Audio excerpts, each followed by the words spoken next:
Yeah, I navigated Okay. this thing now. It looks better now. Yeah, it's absolutely better because what happened was I didn't realize I was on Zoom on my laptop as well as on my phone, Oh, and okay. the two mics were basically interfering. So Yeah. yeah, It's better now, indeed. yeah. Mhm. Okay. Navigated this thing now. I'm trying to get a better location myself to sit. Yeah, you know,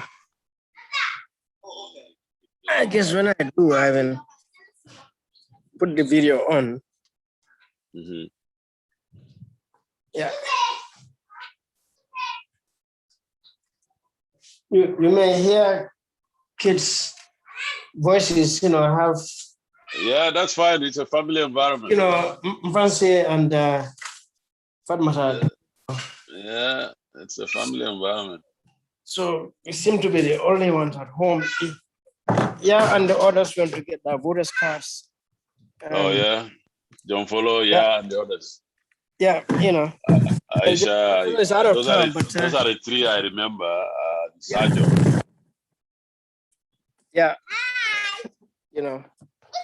Jamfuro is out of town now, so Oh, out of town where?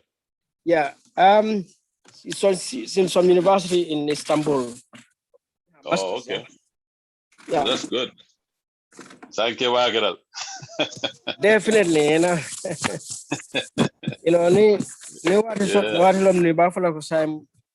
would have been a grandfather, so Yeah. Not far away.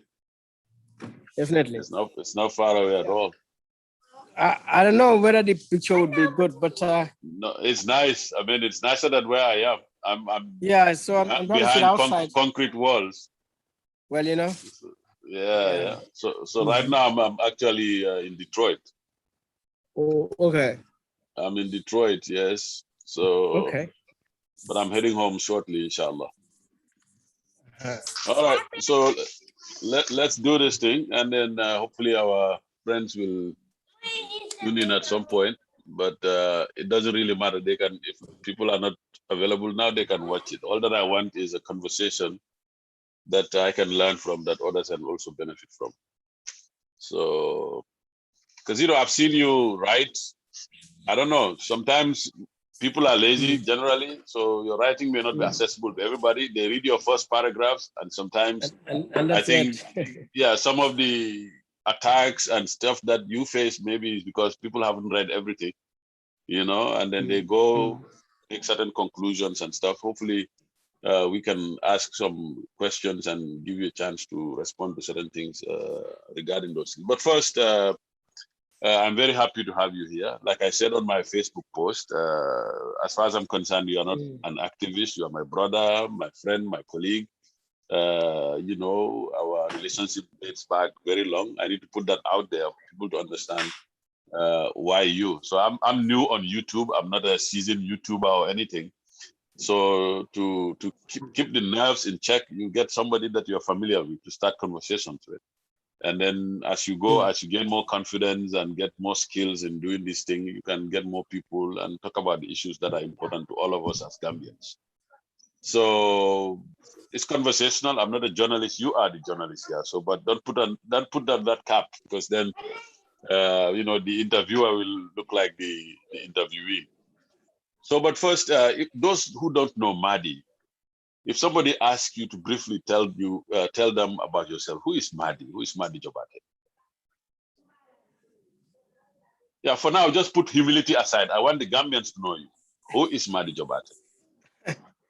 Okay. Well, yeah, so as it is, my name is Mahdi Jobate. So originally born in Boraba. That's where I'm from. Of course, basically raised in the Greater Banjul area, to schools around there, Banjul, Sarakundal, basically Lamin, St. Peter's. Since, of course, went to college in Sierra Leone, in Ghana, and, did masters in the Netherlands. But since then, in between, been working, started as a journalist, so a cop reporter at Radio Gambia in 1992. So, been there until 2001. Um, with all of these things, studies taking place. But then, very interesting at the time, so I've seen a bit of the Jawara era in terms of the media, and also seen a lot, under the Jame era. And so I've had my own personal experiences in both periods, and they are not great experiences actually.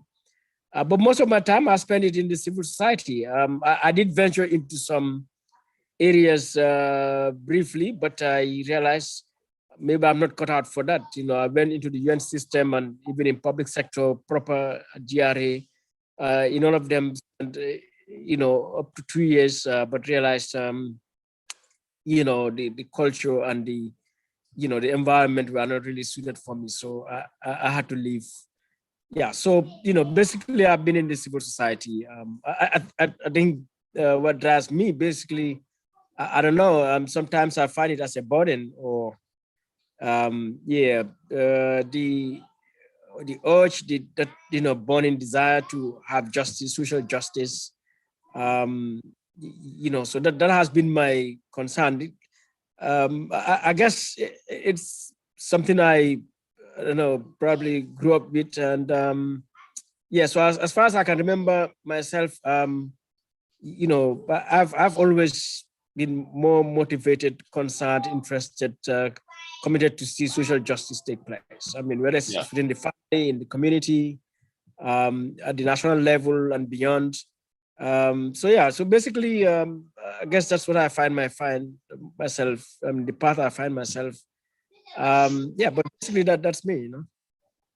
Yeah. Was there anything in your personal experience or that of a family member or somebody you know close by that basically triggered the interest about human rights, the condition of citizens, and all that? So, what would you pinpoint, or when did you realize that you have to get involved in this? At what age, what time, what vocation, what were you doing in that stage of your life?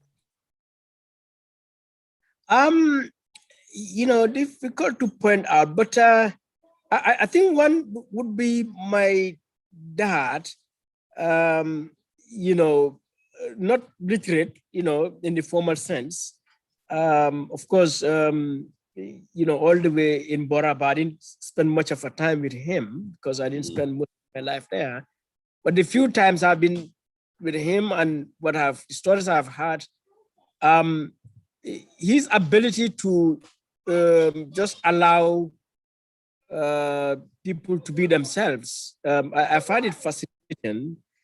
So that it's even said you can enter his house, you don't even need to greet him, you just can express your mission, and that is it. So he wouldn't be someone who would like ask in the traditional sense, in our environment, but why didn't you greet me?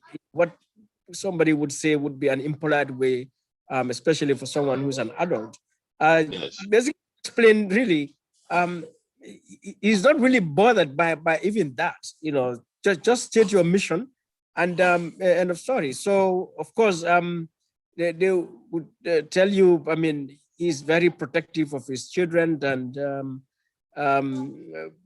So I think from me, I wouldn't say the education came from there, because certainly I must have been too young. I didn't experience much of that, but maybe it came about as a form of a trait, because I seem to share a lot of similarities in regard to that,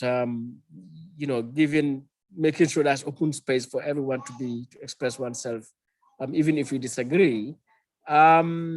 Yeah, so, but also I think for me, at a personal level, I think, I don't know, I've had, I mean, that sense of critical thinking pretty early in my life, and that I question everyone, and sometimes to my own discomfort. So I've asked myself, questions that normally would, they would say, by our religion or culture, that you don't ask those kind of questions.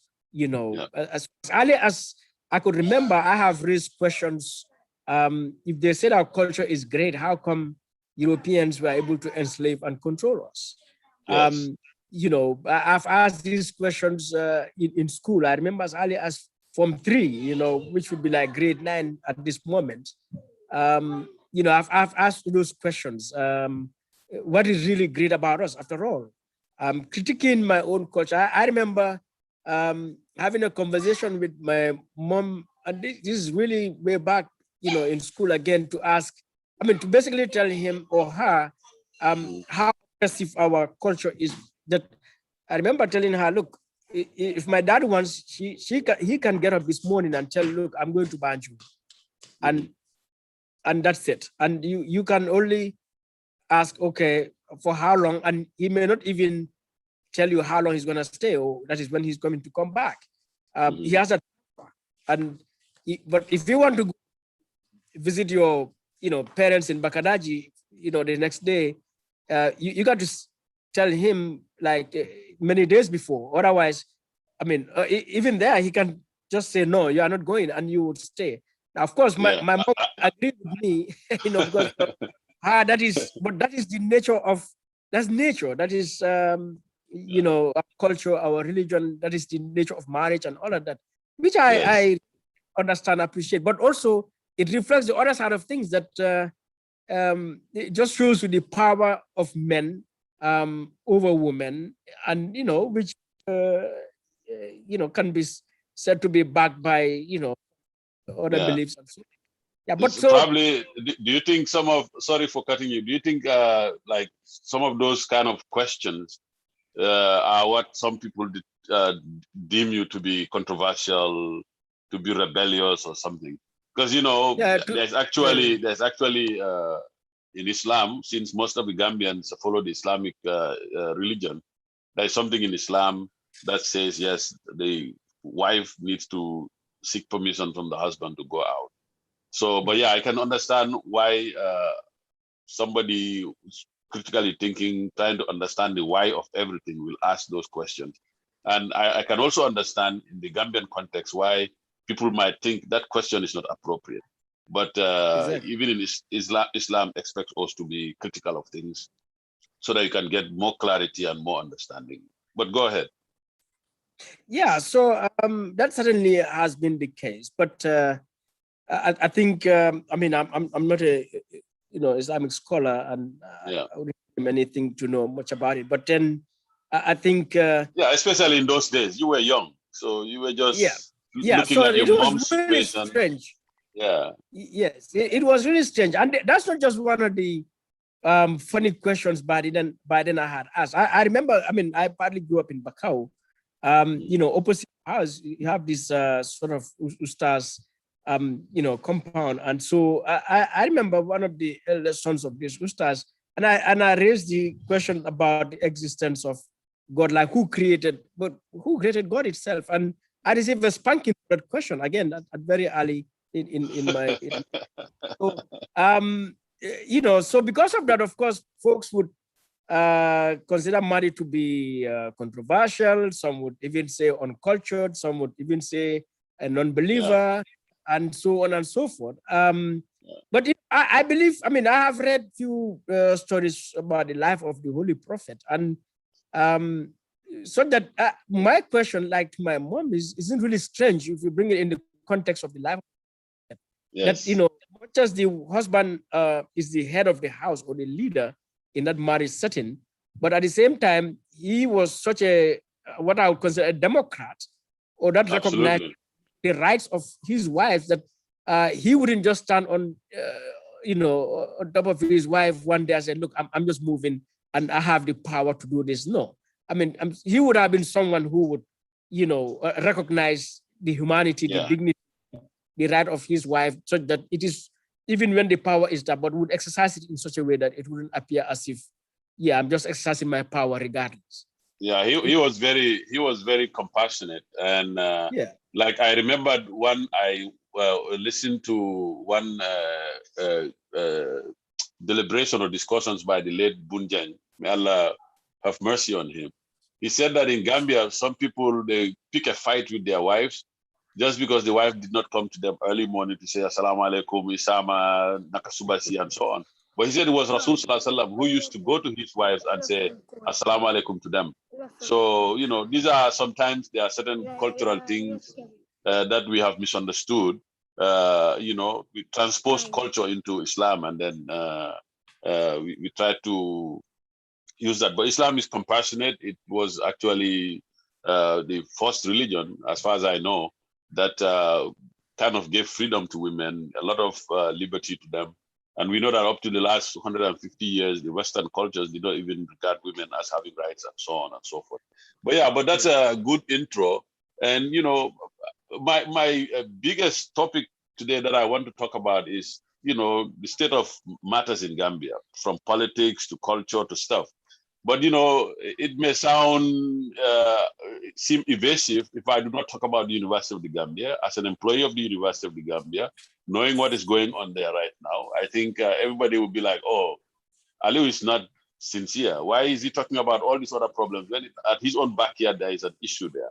So, so far what you know, I read what you wrote. From what you know, what do you think are the major issues in the University of the Gambia that both staff, management, and the government need to look at to address for us to have a vibrant, rigorous, reputable university? What are some of the things, in brief, you think we need to focus on?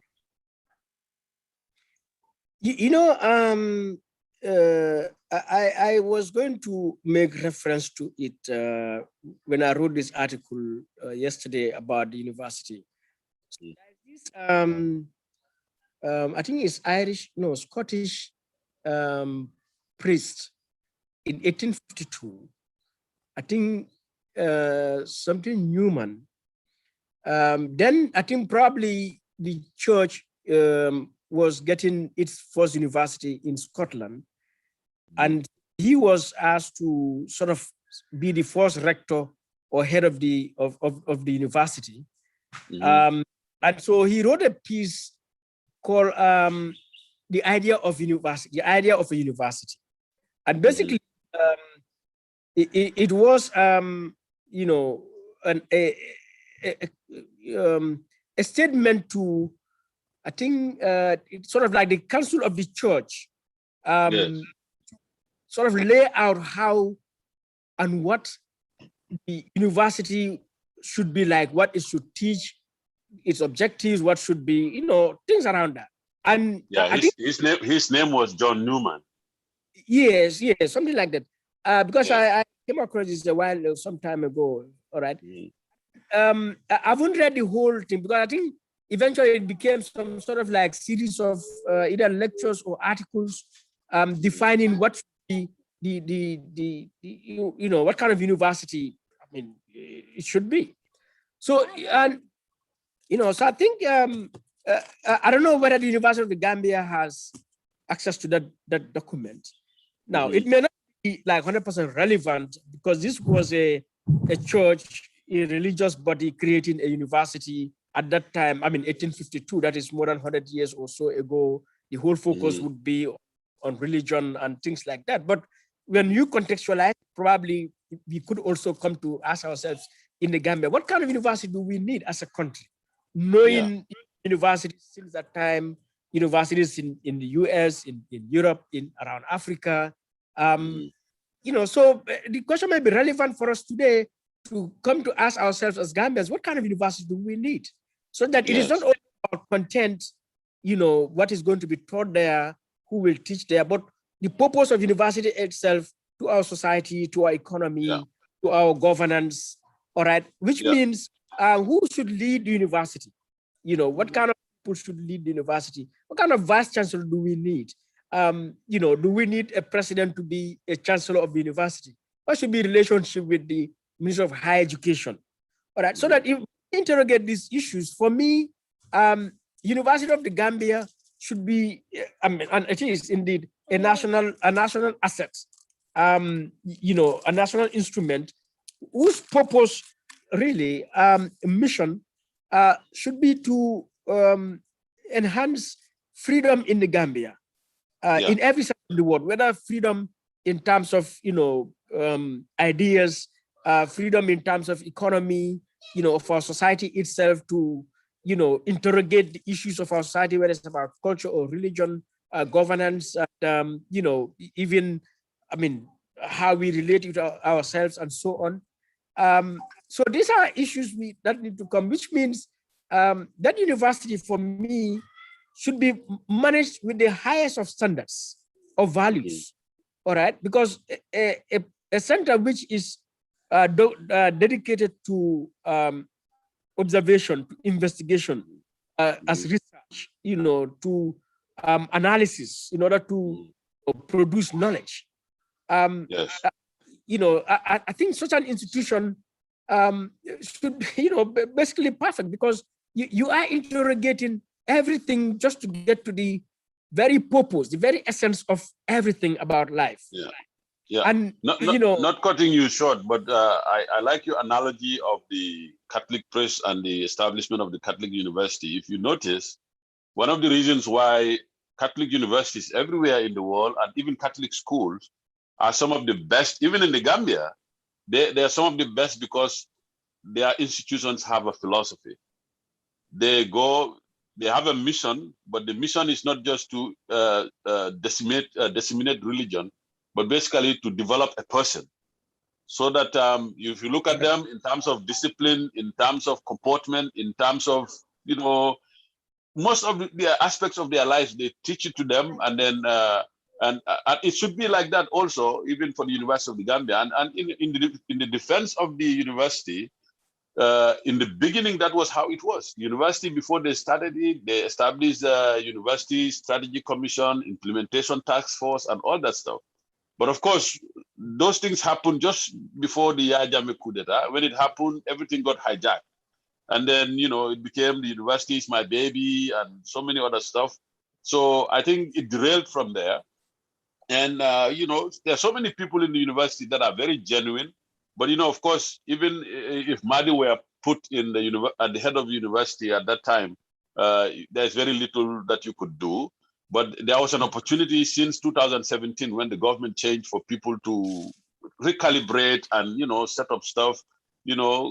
Quite frankly, there are so many giant efforts that people are making. But like I put on my Facebook post yesterday, I think the perception that the Ministry of Higher Education and the minister are interfering with the day-to-day management of the university, that perception alone creates a tension, especially in the eyes of the lecturers and the other workers of the university, who think that some of their concerns are not met, not because the vice chancellor says so, but because the minister, even if that's incorrect information, there's a perception of that.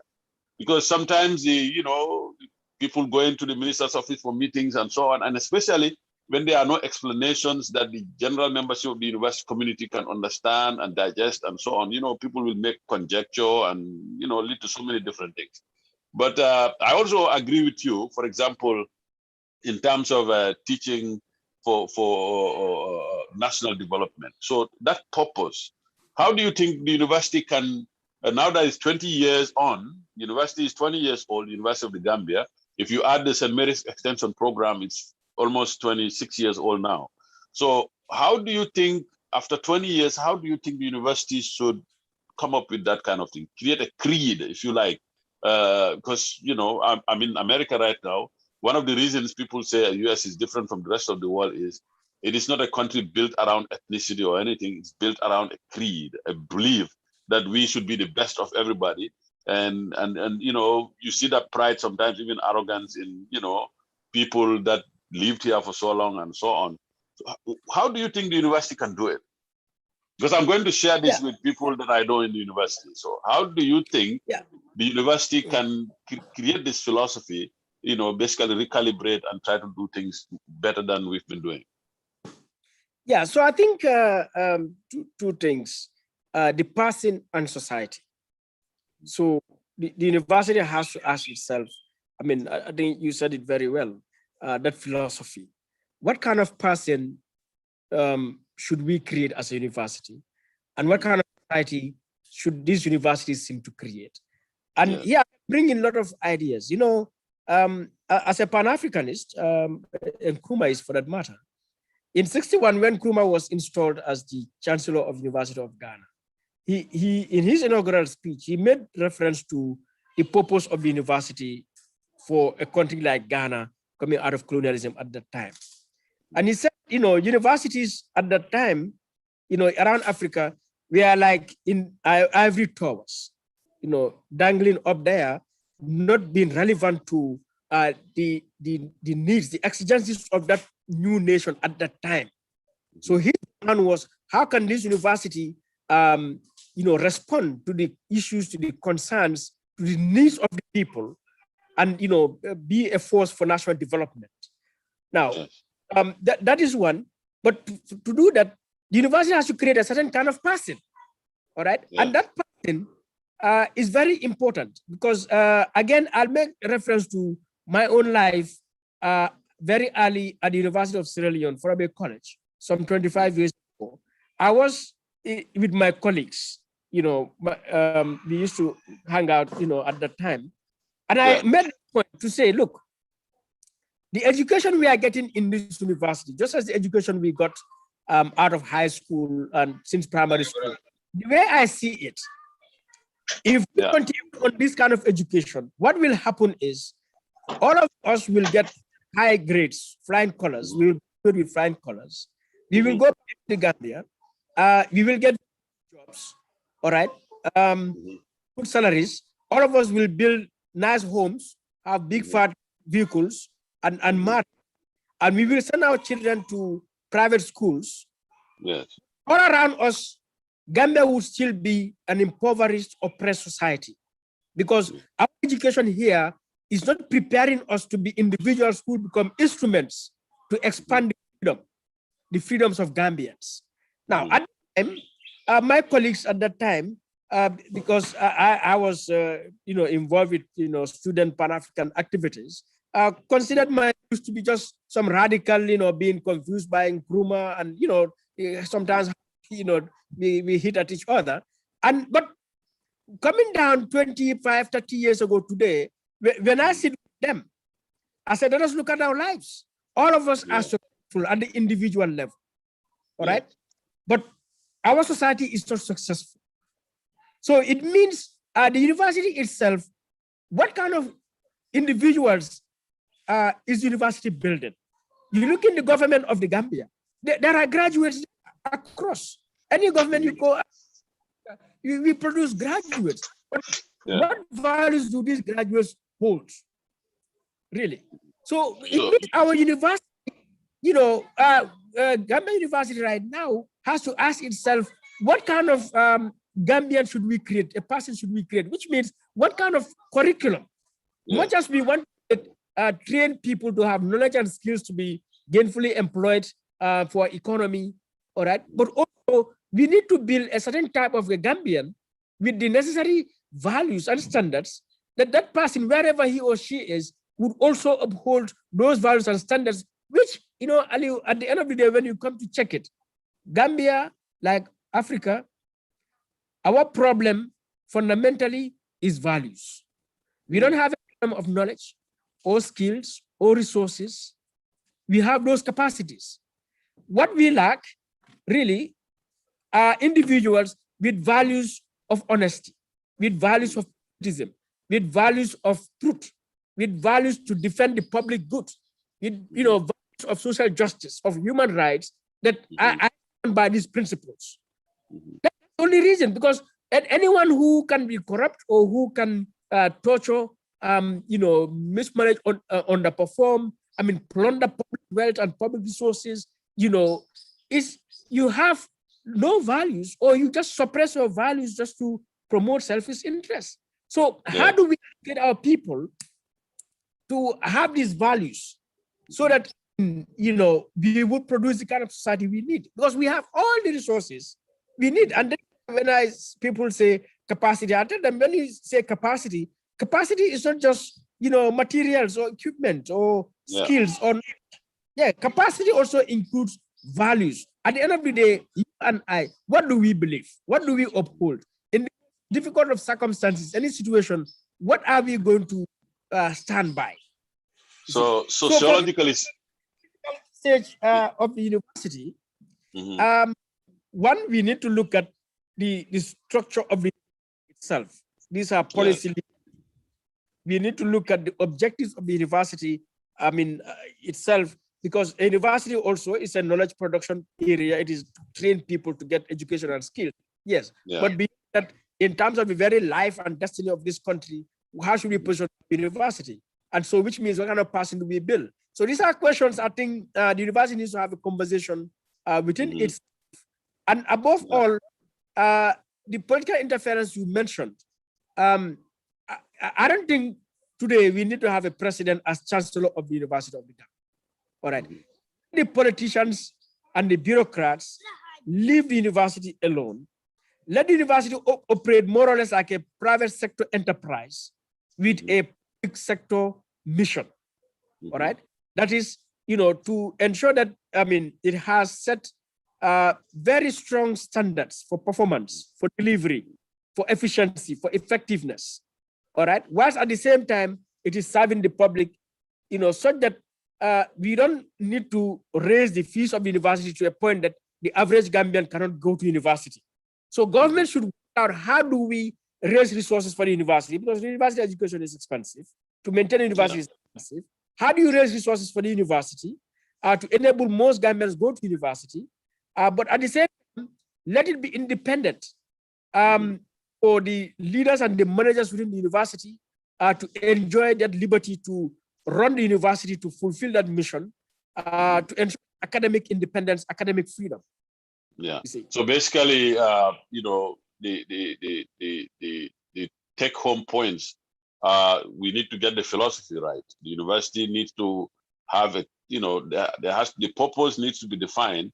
And I think generally in people's minds, it's understood that the university needs to contribute to the national development and so on. So probably how that is achieved is where the challenge lies.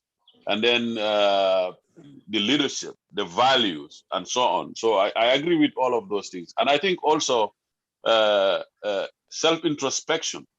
An institution, if it exists after 1 year, 2 years, or 3 years, then they carry out reviews. Most universities do it here. And it's a good thing when they established NACA, those things are going to happen because the university was created when the other enabling institutions to the university were absent in the country. And, all of those things are challenges. So some of the challenges of the university actually are external to it.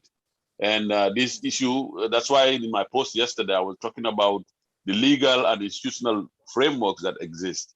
So the idea, like the university that I've worked in the US here for over 10 years, is a public university. But, apart from citizens electing their board members, every election cycle in the US here, most of these public universities have board members that are elected by citizens, just like our Congress people. So if it were here, our university, like the council of the University of Gambia, would have been elected by Gambian citizens.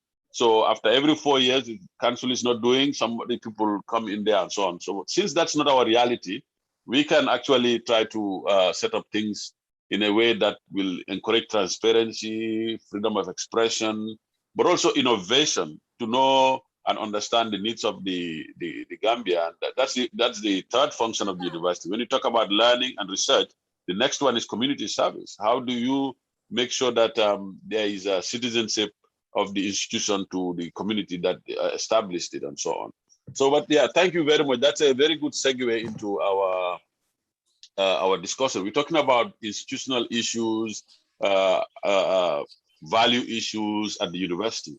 The university exists in a country. How are these things currently in the Gambia? How do you think the Gambia, when we say Gambia, is the government, the state, and the people? So on both sides, what are some of the value issues? What are some of the,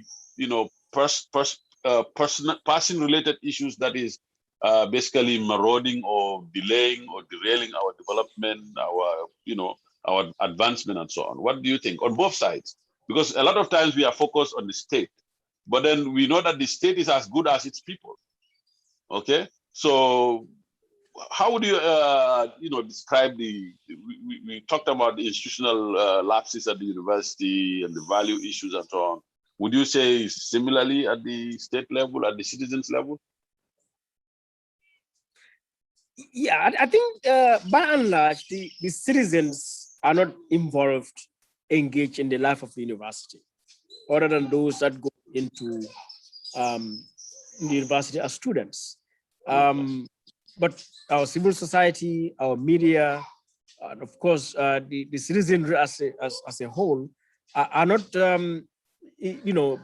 interested or informed or aware or concerned about the university, um, because they don't, they don't get involved with the university.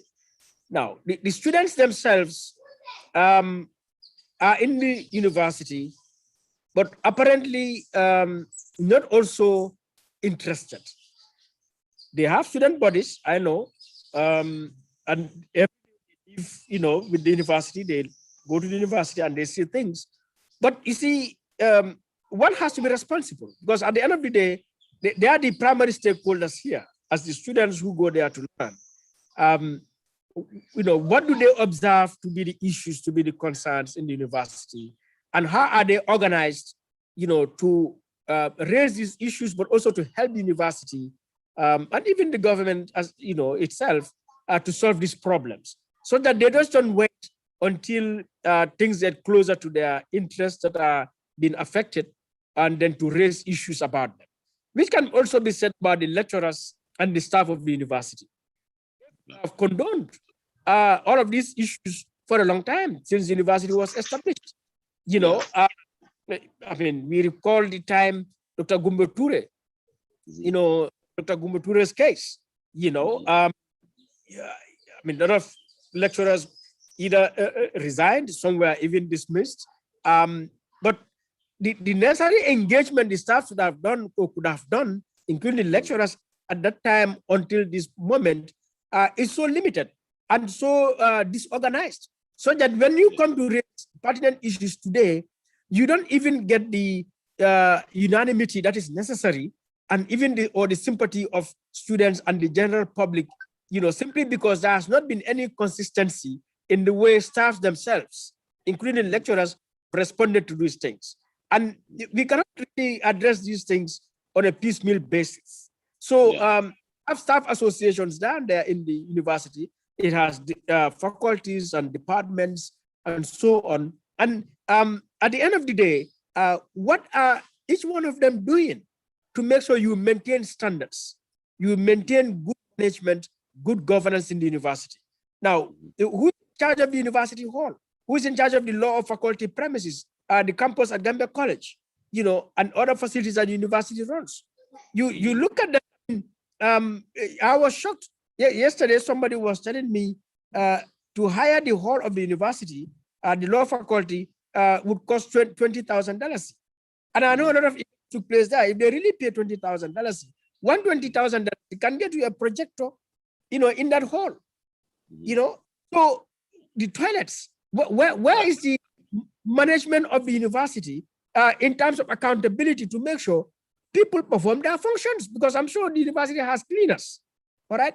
So you're talking to the right person. You're talking to the right person. When it comes to facilities, I am the university director of facilities, and I'm responsible for all the cleaners and all that stuff. And your observations are actually accurate. There's a lot of things in terms of physical infrastructure, physical facilities that are they leave a lot to be desired. But since I joined in now, coming to 6 months, there's a lot of improvements that have happened. So we don't occupy the whole of Brikama campus, but the spaces that we occupy, we installed, even before I traveled out, we installed brand new toilets in most of them. And we took the students to inspect those places, because when I came, it was totally bad. So, but still we have a long way to go. There's a lot of work we need to do. But I totally agree with you. The cleaning, the physical infrastructures and so on, they are not where they should be. But I need to say that as far as my role is concerned, I have received the maximum support from the Vice Chancellor, from everybody within the university, and they're giving me a chance to bring new systems and new standards to make sure those things improve. So the Law Faculty Hall is our primary auditorium. and we have approval to make renovations there. And if you give us a few months, next time you have an event there, there'll be a drop-down projection system. There'll be sound system and so many other stuff. So those are things we are already working on. And even the adjoining seminar room will all be improved. Yeah. But yeah, your observations are actually spot on. Yeah, because I've been in the university, performed in the university a number of times. The last time I was in the auditorium was on May 25th, ALD. Some Pan-African students organized some ceremony down there, symposium. Exactly. I brought my own projector, actually, to install it there, and use a piece of cloth to cover the wall. So basically, the place is not just prepared for an environment like that where knowledge, information sharing is its business. So I think, agree. Yeah, as director for those services, if there's any advice really, I would give is to say accountability, develop personalized accountability, which is the cancer that is killing the Gambia, the lack of accountability. All right. And you hear Gambians say, we are not good at maintaining things. And I said, no, that is still a diversion. The thing it's an excuse for negligence. Yeah. Exactly. And that negligence is simply because we don't establish accountability. Example, in your case, do we have terms of reference for every member of staff? Do we have tools of monitoring so that whoever is to clean this toilet, is doing so as it should? Do we have the resources? Because that's simple. If someone who is cleaning the toilet needs cleaning materials to clean the toilet, we need to have that number of toilets themselves, because you create 2 toilets for 100 students. Suddenly that toilet is not going to stay long. So you need a certain number of toilets to cater for a certain number of people. Absolutely. So, I agree with you.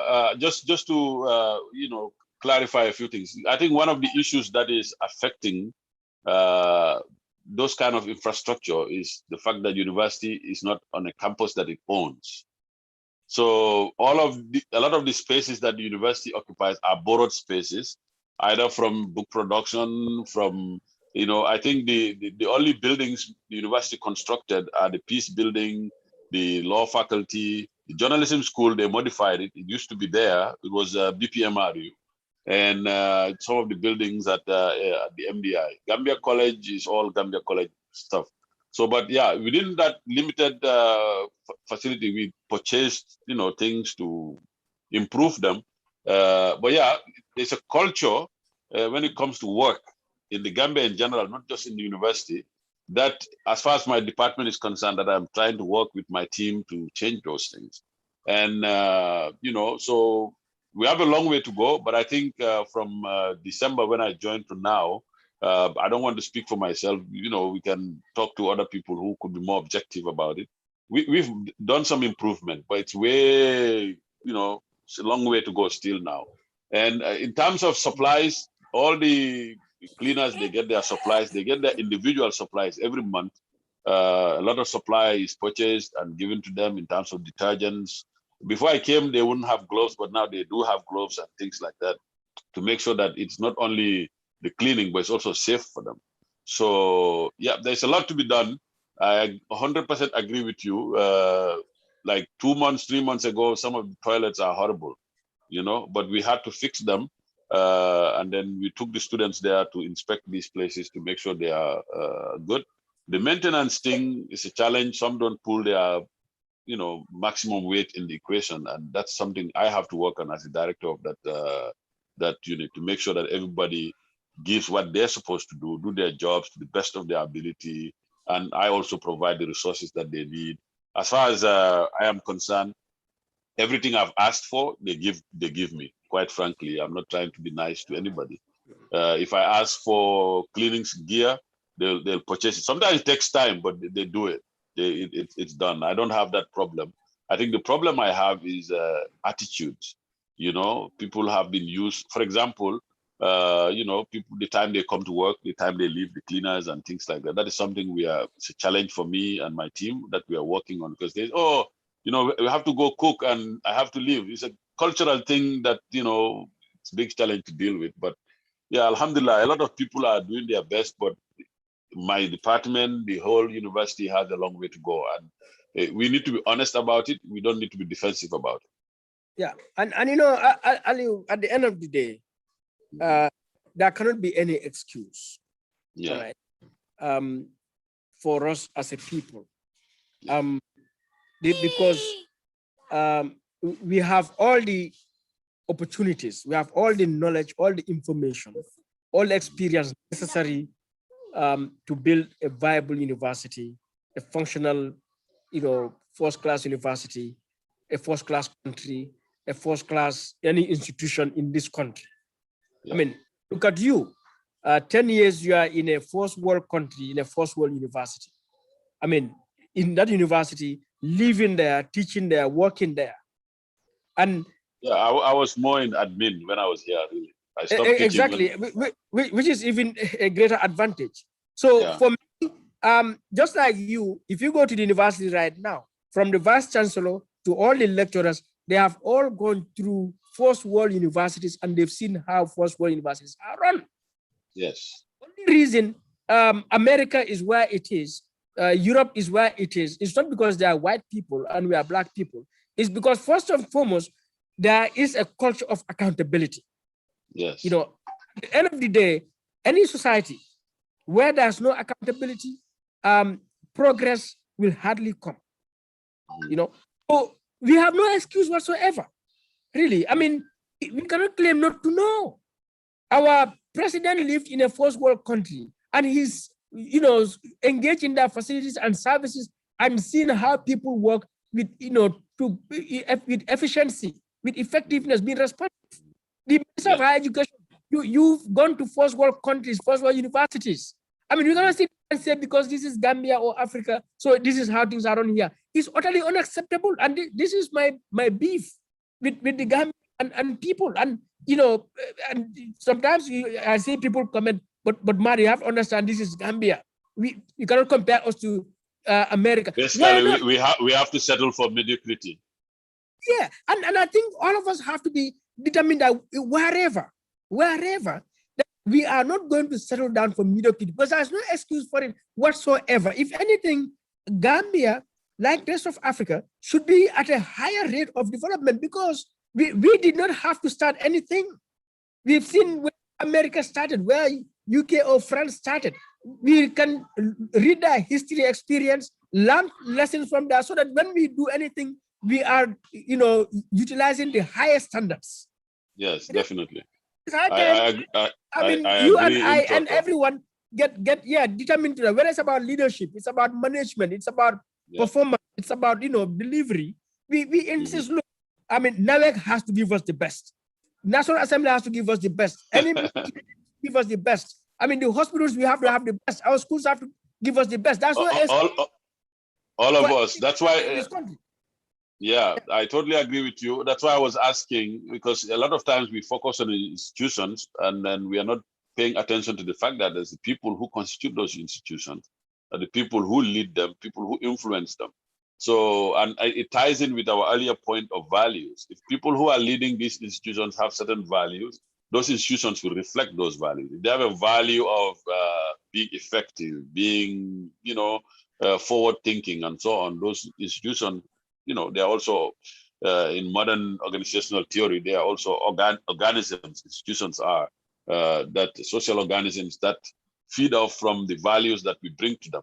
So, but yeah, I think I agree with you. Myself, I have a lot of learning to do as a new member of staff at the university. Already we are doing a lot of things. There's a lot of challenges, but there's a lot of support also and goodwill for us to bring about the change that we desire. And hopefully with the current industrial action, by the time it is resolved, I think all parties, all stakeholders will learn something and give each other a space and latitude to do what each other's roles are. Like you allow the director of facility to do his job. I'm not saying anybody's inhibiting me. That's an example. You allow lecturers to do their job under conditions that are conducive and, bearable, and then you look at standards, review them periodically, and make sure that we are getting the education. Because one of the key points you also mentioned is relevance.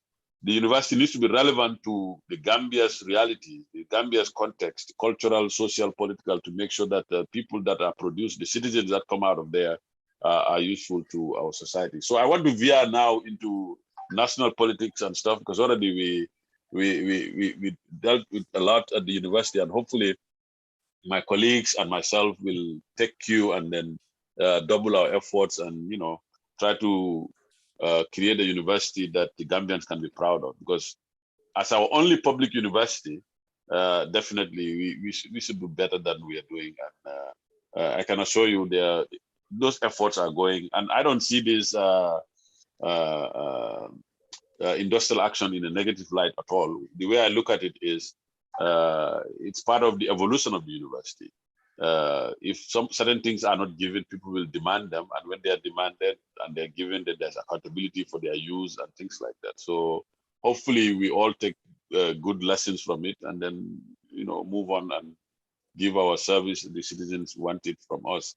So, but now I want to talk about politics, Madi. What is your evaluation of politics in the Gambia right now?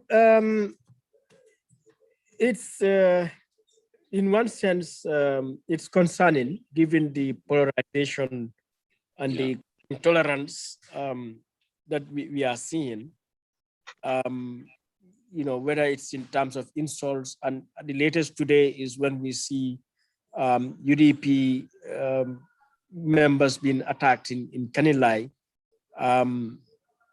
So that kind of intolerance is really concerning, which for me, what it requires, but even before that, to say, I'm not also surprised at that intolerance and the polarization.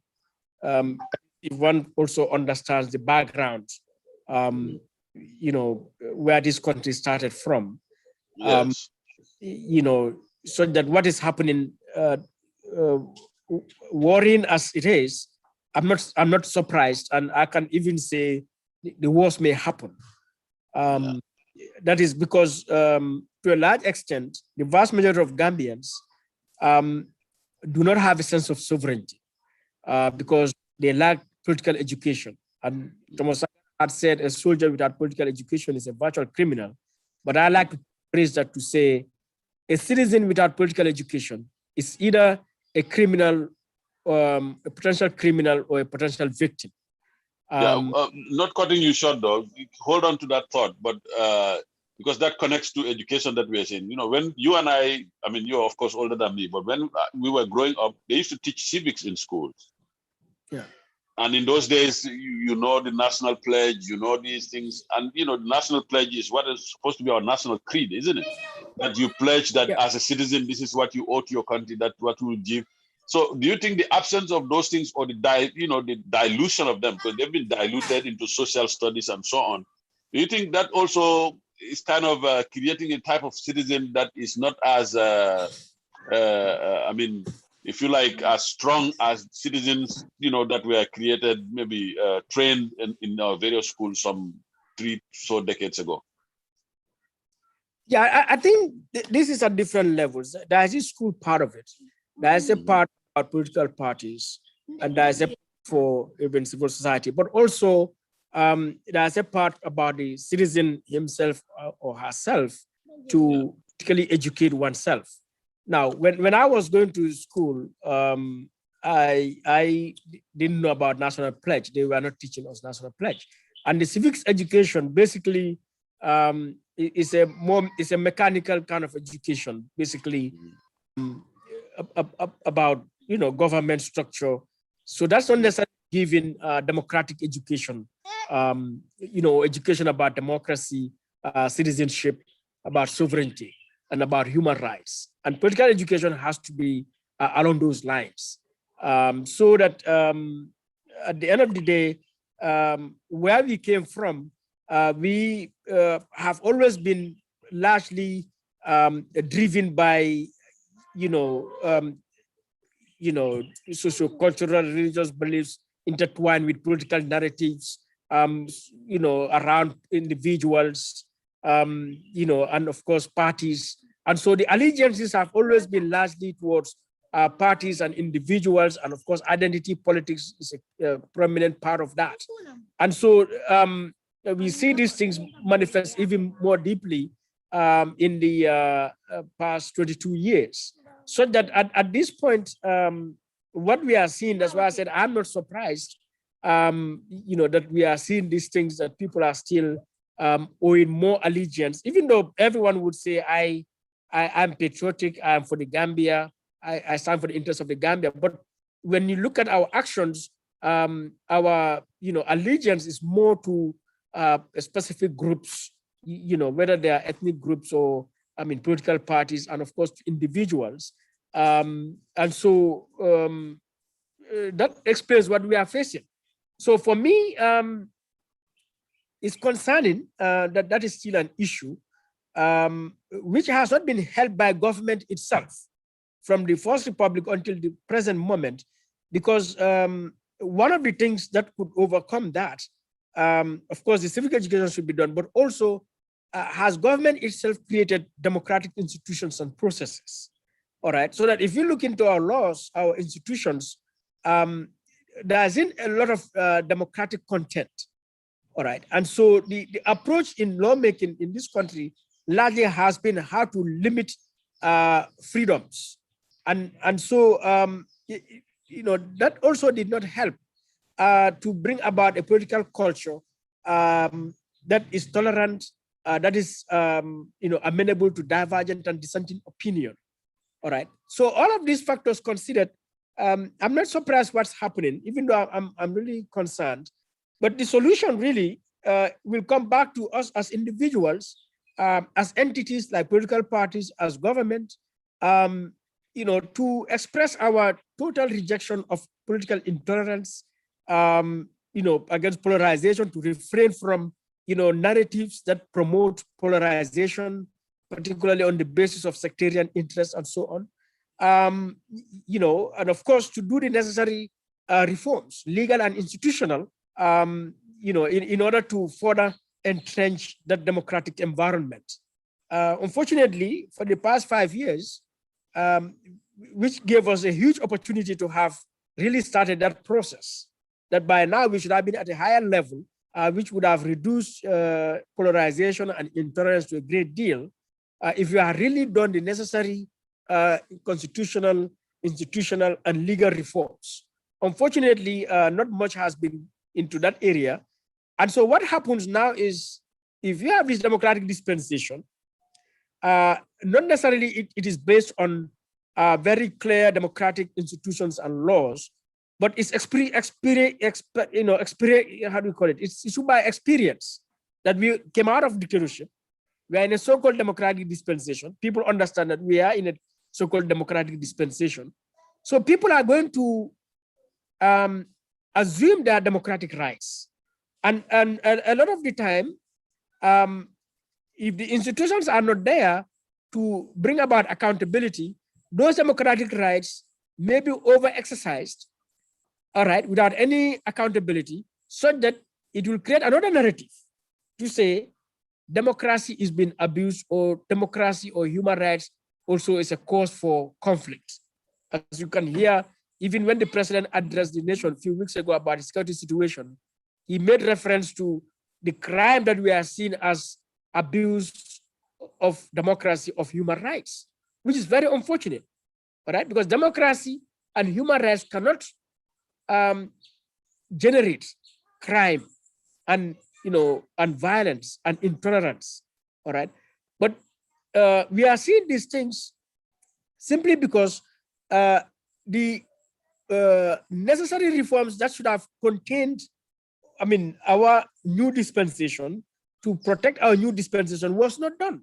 So whilst I sit here, there are a number of things which, if I say, which would be normal in a democracy, but by the laws of the Gambia, they would be undemocratic. That is, they would be criminal. There are a lot of actions that I could have done with democratic, in a democratic society. But by our laws, those actions would be criminal. Yes. If I want to protest without police permit, it will be criminal. So the Public Order Act, for example, has not been reviewed to bring it in line with democratic standards. All right. It is the freedom of expression. There are a lot of laws that limit freedom of expression. That even with the use of internet right now, as you and I are utilizing the internet. So the security are operating, on practices that, should not have been the case. But do you agree though that freedom of expression is not absolute anywhere? Yes. So freedom of expression is not absolute. There are a number of rights that are not absolute. All right, and that is reasonable. That is understandable, because I cannot sit here and address you in a language that is basically because of your ethnicity or your disability or your gender. So that would constitute hate speech. So speech definitely is not absolute. But that is not the issue we have. The issue we have is nobody is held to account, let's say, for hate speech here. The laws themselves, when you look at it to a large extent, don't even criminalize hate speech, but rather would criminalize something that is just basic opinion, that is not hate speech. So that if I criticize the president today in a certain way, that would be considered sedition. Yes. And we don't have to have sedition laws, insult laws in our books. So, which means if you want to build a proper democratic political culture system, we have to correct the laws first and foremost. Yes. Guide to determine the kind of political system we have, so that we will be able to know now how to deal with excesses. But in a large way, we don't know how to deal with certain excesses because they are not specified. Why do you think that is? After 50 plus years of independence, is it because of the kind of representatives you have? Is it because majority of citizens, like you said earlier, are we all indifferent to those things? Or is it because of our selfish interest? The system serves our personal purposes, so therefore we nurture it and it stays like that? Yeah, I think it may be a combination of all of those things, but primarily I think it's a problem of leadership. In a large way, Jawara was a Democrat. I think at a personal level, he believes in the ideals of democracy, of human rights. But for some reason, in terms of his leadership, in practice, there were a lot of shortcomings in terms of building that democratic system in the Gambia. But of course, comparatively to the rest of Africa, you would see Gambians, in the 1970s to the 80s, enjoyed more freedoms than most African countries. And so which across a lot of Africa, the inability to create that democratic culture, by our laws, by our institutions. All right. that's Jawara Kundango, and it's having oranges. I don't know what I buy first. Guy could try it yourself, So I think he's protesting. So which is his democratic right? Yes. I saw you close the vehicle door, so he wants to say, Daddy, just get it. Exactly. So then we had 1994. And Alieu, I remember when I was at Tango 2016, 17, I wrote a concept paper on the Gambia we want. All right. And my narrative was that, look, this country, many would say we gained independence in 1965. Myself, I claim it is 1970. But in 1965 or 1970, we never sat down as a people to say, this country of the Gambia, colonized, and now to be independent. What kind of Gambia do we want? Politically, I mean, what kind of institutions, what kind of life, way of life do we live in this country? We went into this new nation. 10, 15 years down the line, we had 1981 coup. When 1981 happened, some commissions were established. All right, end of story. But we never took time to ask, look, how come 10, 15 years after independence, some people would come and want to usurp the power, the government just like that? What is fundamentally wrong with us? Yeah, Really? so we didn't basically study it. So you think right now that we have a university, we should be studying those things to learn from them. Exactly, that we need to do. Yeah. Fast forward to 1994. 1994, what did we do? Again, we set up commissions, all right, and then created a new constitution, and we moved on. But we need to give back to a dictatorship, the most brutal, dictatorship in our experience. Until 2016, that we had to go into a political impasse, more or less, threatening the existence of this country. So 2017, we set up commissions. So until now, as citizens, we have not sat down in a national conference, in a national conversation, say, look, what kind of government do we want? Yeah, and I think that's very important, because it takes us back to the beginning of our conversation.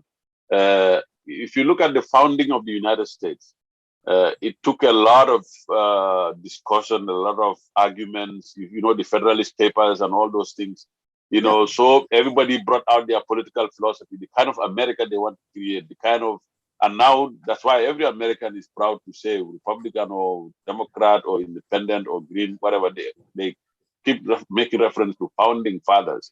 Those leaders, by the way, they had their own problems. They were slave owners. But as far as their country was concerned, they had an idea and they deliberated upon that and then they wrote about it.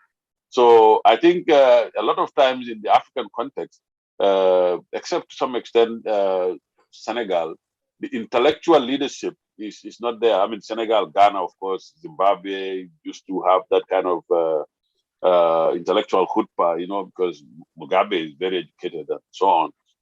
So in the Gambia, you think like in the US here, before somebody runs for politics, they may be writing op-eds in newspapers. They're writing books to basically chronicle their political philosophies and so on. You think that would be necessary in the Gambia? So people know what their potential leaders are thinking and what they will be doing. Yeah, certainly. And in a way that is taking place, because every political party or candidate would come with some form of manifesto. All right.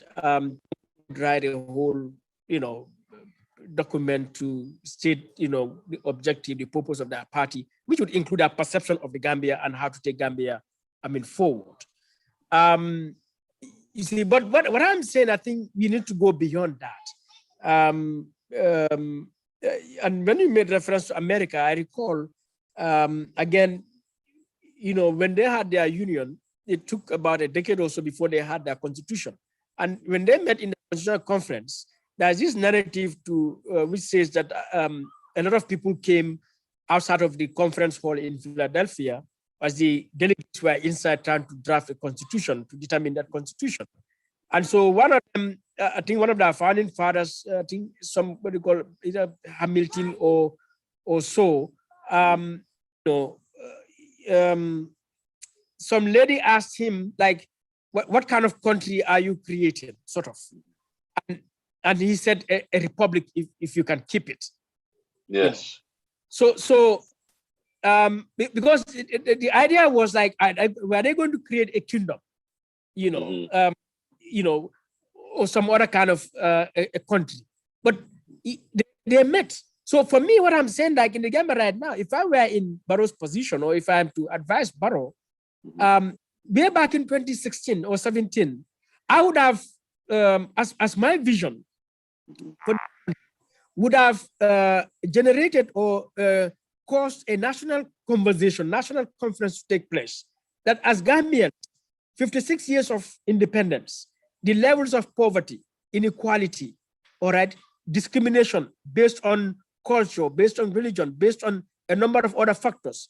I would have said, can we meet as a people and look, from now onwards, we need to change the trajectory of this country. All right. Now, I would have said to myself, this is what a leader like Barrow should have done in 2017. Yeah. So if that was the case, we would not go through this concept process in which, when you look at it in the Gambia today and the draft constitution, you have minorities, let's say Christians, raising issues, genuine issues. You have some Gambians who feel this is a, a Muslim country. And this is a multicultural society, multi-religious society anyway. We have different ethnic groups. Some would tell you, some have majoritarian perspectives that they feel they own this country, and so on. Some are, lesser, population because, in terms of the ethnic group, the population that they carry. So yeah. That tells you still, even with the draft constitution, we have not out what kind of government do we want? What is our position on ethnicity? What is our position on religion? What is our position on gender? What's our position on caste system? Look, we are a republic and we still have caste system in this country. And our constitution, when you look at it, and I tell folks who are fighting for against gender-based violence or women's empowerment or disability rights and so on, that until we abolish the caste system, we can address women's empowerment, women's rights issues. We cannot establish, contain or address disability rights issues. We cannot address religious rights issues because the caste system is a socio-political system. Yeah. Yeah. It's even economic because it benefits some people. But I think economic, yes. Yeah. Yes. I think it's a social, economic, political system, yes. Because the caste system tells you where you belong to in that society, your access to power, voice, your participation. And so if you have a caste system, it definitely has a narrative about women, about people with disability, about people belonging to other ethnic groups, other religions, about Luntangal Ninalal, who are the original settlers and who are the, and we are supposed to be a republic. The Constitution, Section 1, says we are a republic, that the Gambia, the sovereignty of the Gambia resides in the people of the Gambia, meaning we have sovereign equality. So in you cannot have minorities, lesser citizens. Yeah. So I think all the more why we need that national conversation to determine what kind of Gambia we want. And so you as a member of civil society, probably to some extent, civil society is the most neutral, closest to neutral voice in the whole thing.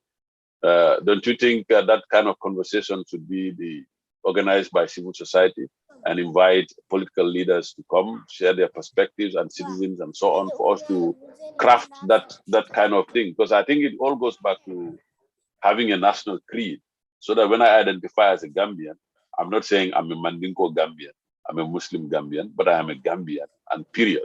When you are Gambian, period. So when somebody is Fula, he's Gambian, period. When somebody is this, he's Gambian, period. So that our relationships, of course, we maintain our individual identities, our peculiarities. You are Muslim, you are Christian, you are this and that. But then when we come to national level, we identify each other as compatriots, and then, relating to each other based on those things and respecting each other's philosophies, their cultures, and things like that. Don't you think civil society in the Gambia also need to do some self-evaluation to bring some of these things, because civil society is basically the public opinion, because people who are not in government are in civil society. It's a tendency for people to constrict the meaning of it, but in Antonio Gramsci, who is credited to be the modern father of the concept of civil society, he said even religious establishment, mosques and churches are part of civil society, because they are not in government, they are not in the military. So if you're out of those two, you are civil society.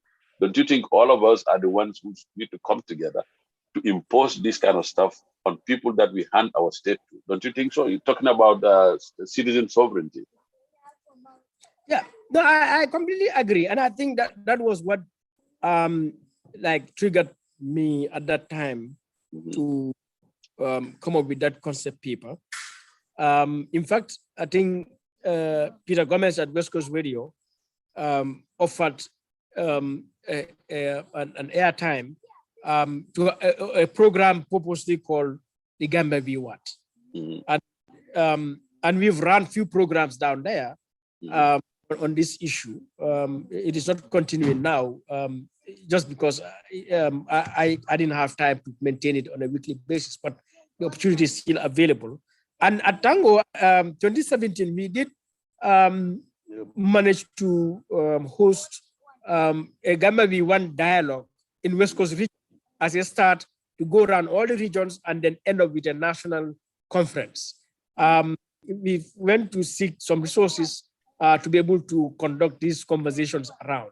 And that has been the obstacle, the ability to go mobilize around, resources. Mobilize resources. But I mean, I think the idea, for me, it is still relevant, it is still necessary, because until we are able to do that and come together as a nation and agree on the kind of Gambia we want, which would be founded on certain political values, democratic values and standards that we will all commit ourselves to uphold and to hold ourselves accountable to them. What we are going to have is this kind of politics that we've been seeing since independence. And our society is evolving. We are in 2021 now. So 1980, 1970, 1990, there was no internet as we have it now. There's no social media as we have it now.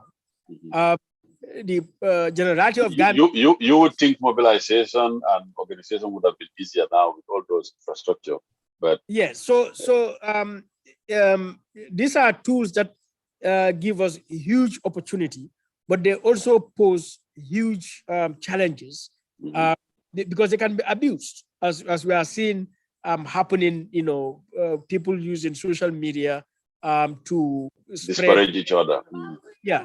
All right. So I mean, these are the things that require us, therefore, as a nation, to come and sit together and determine what we want. Because you see, Alieu, this is urgent because the world is evolving. If we check the politics around the world now, we face an existential threat in terms of climate change, in terms of terrorism, in terms of the cutthroat competition, between various powers of the world. Look at where China is coming to Africa. All right. In terms of nuclear, proliferation that is taking place in the world, in terms of conflicts that emerging around the world.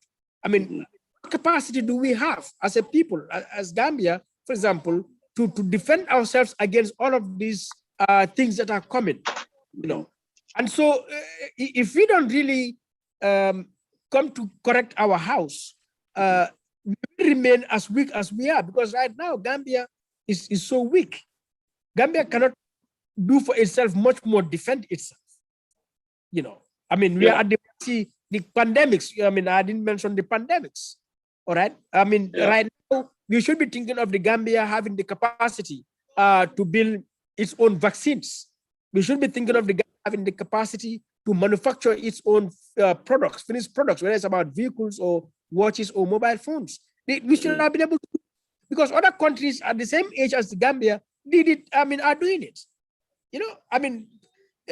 We can sit here and say a lot of things, but Cuba, if we take Cuba to have started in 1959, this year, Cuba has developed 3 vaccines, COVID vaccines, on its own. Yes. Okay.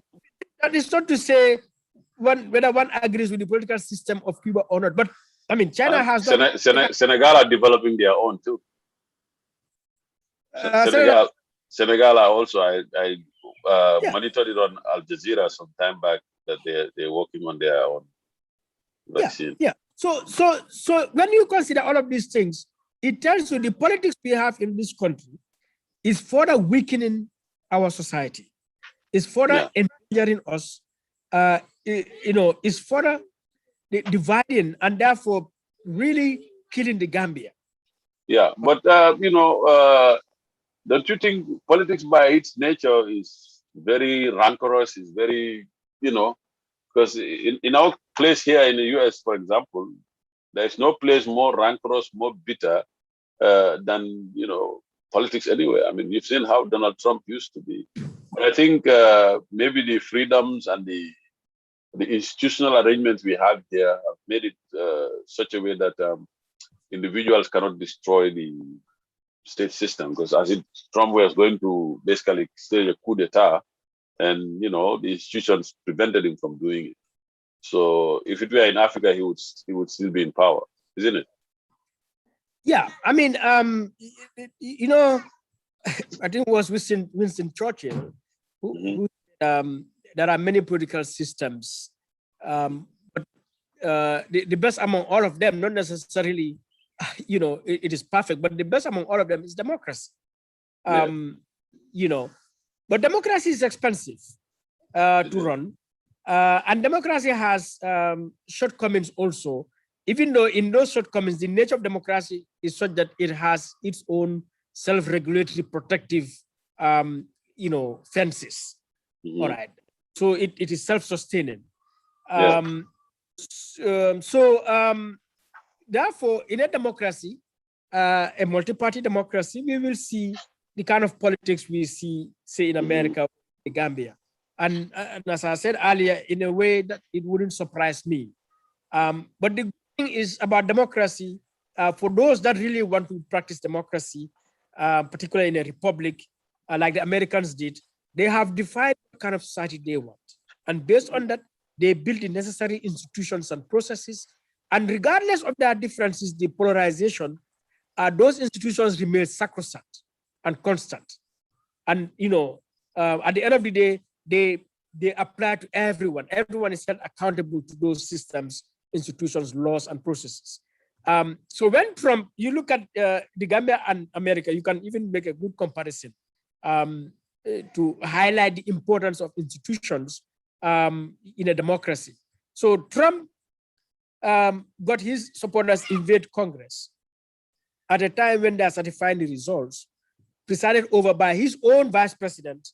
But the vice president stood his ground to ensure that the rule of law prevails. All right. Now, Trump has rejected the results. Now, you Yeah. come to December 2016, Hmm. Jam rejected the results. He Hmm. did his supporters to invade the parliament, but he got parliamentarians. Hmm. All right. The speaker, as a separate organ of the state, Hmm. even a superior organ to the executive, Hmm. to support the will of the people. Hmm. And now the president to override the will Yeah. of God. So when you do comparisons, you can see how in America, the speaker, Nancy Pelosi, led a process for the impeachment of the president for those actions against democracy. Whilst Hmm. in the Gambia, the speaker endorsed those actions against democracy.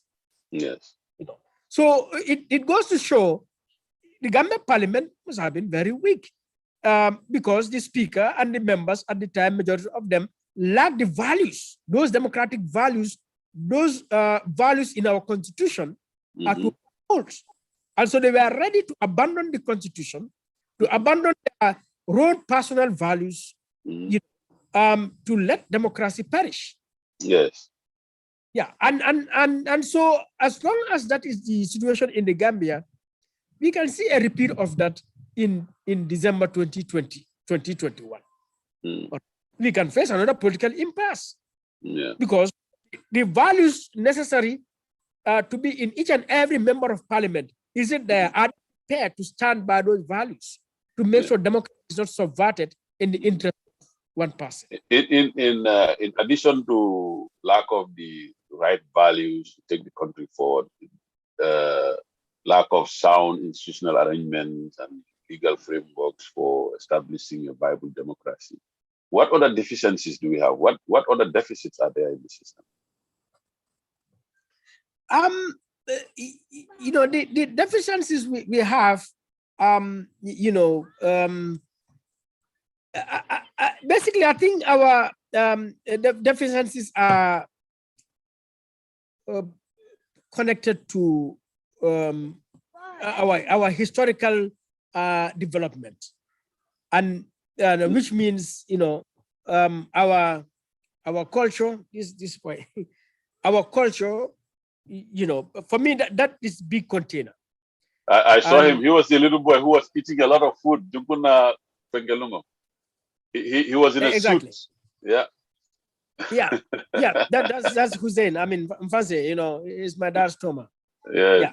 So I mean, the deficiencies we have, if you take out political education, the lack of political education, lack of leadership in terms of building democratic culture through laws and institutions, Mhm. it's a cultural thing.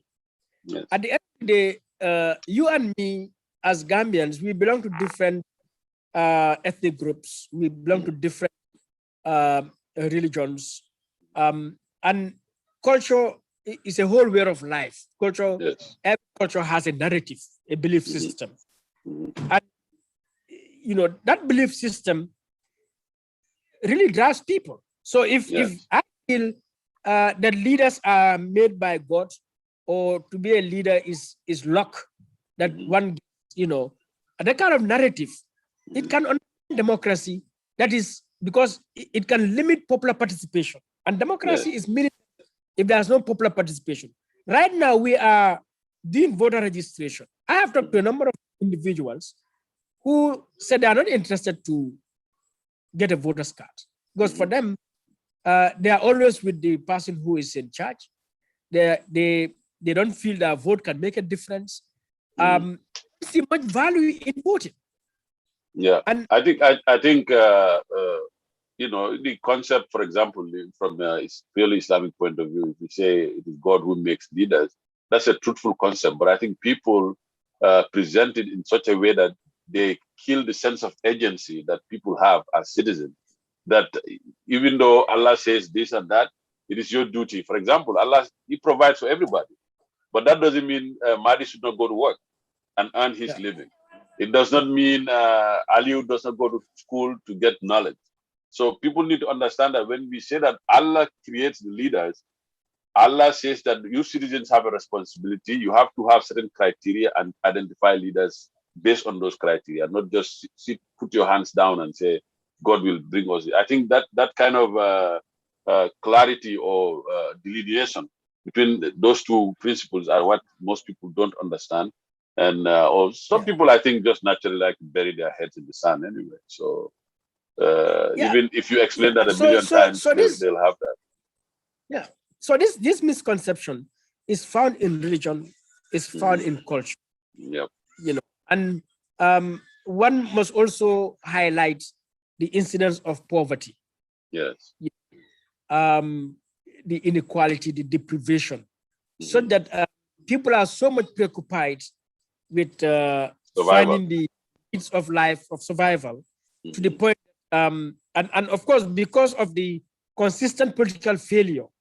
failure of leadership since independence, people have lost trust, Mhm. confidence in the political system, Yeah. and which means in their ability to bring about change, in their ability to hold leaders accountable, in their ability to make the political system deliver to protect their rights and fulfill their needs.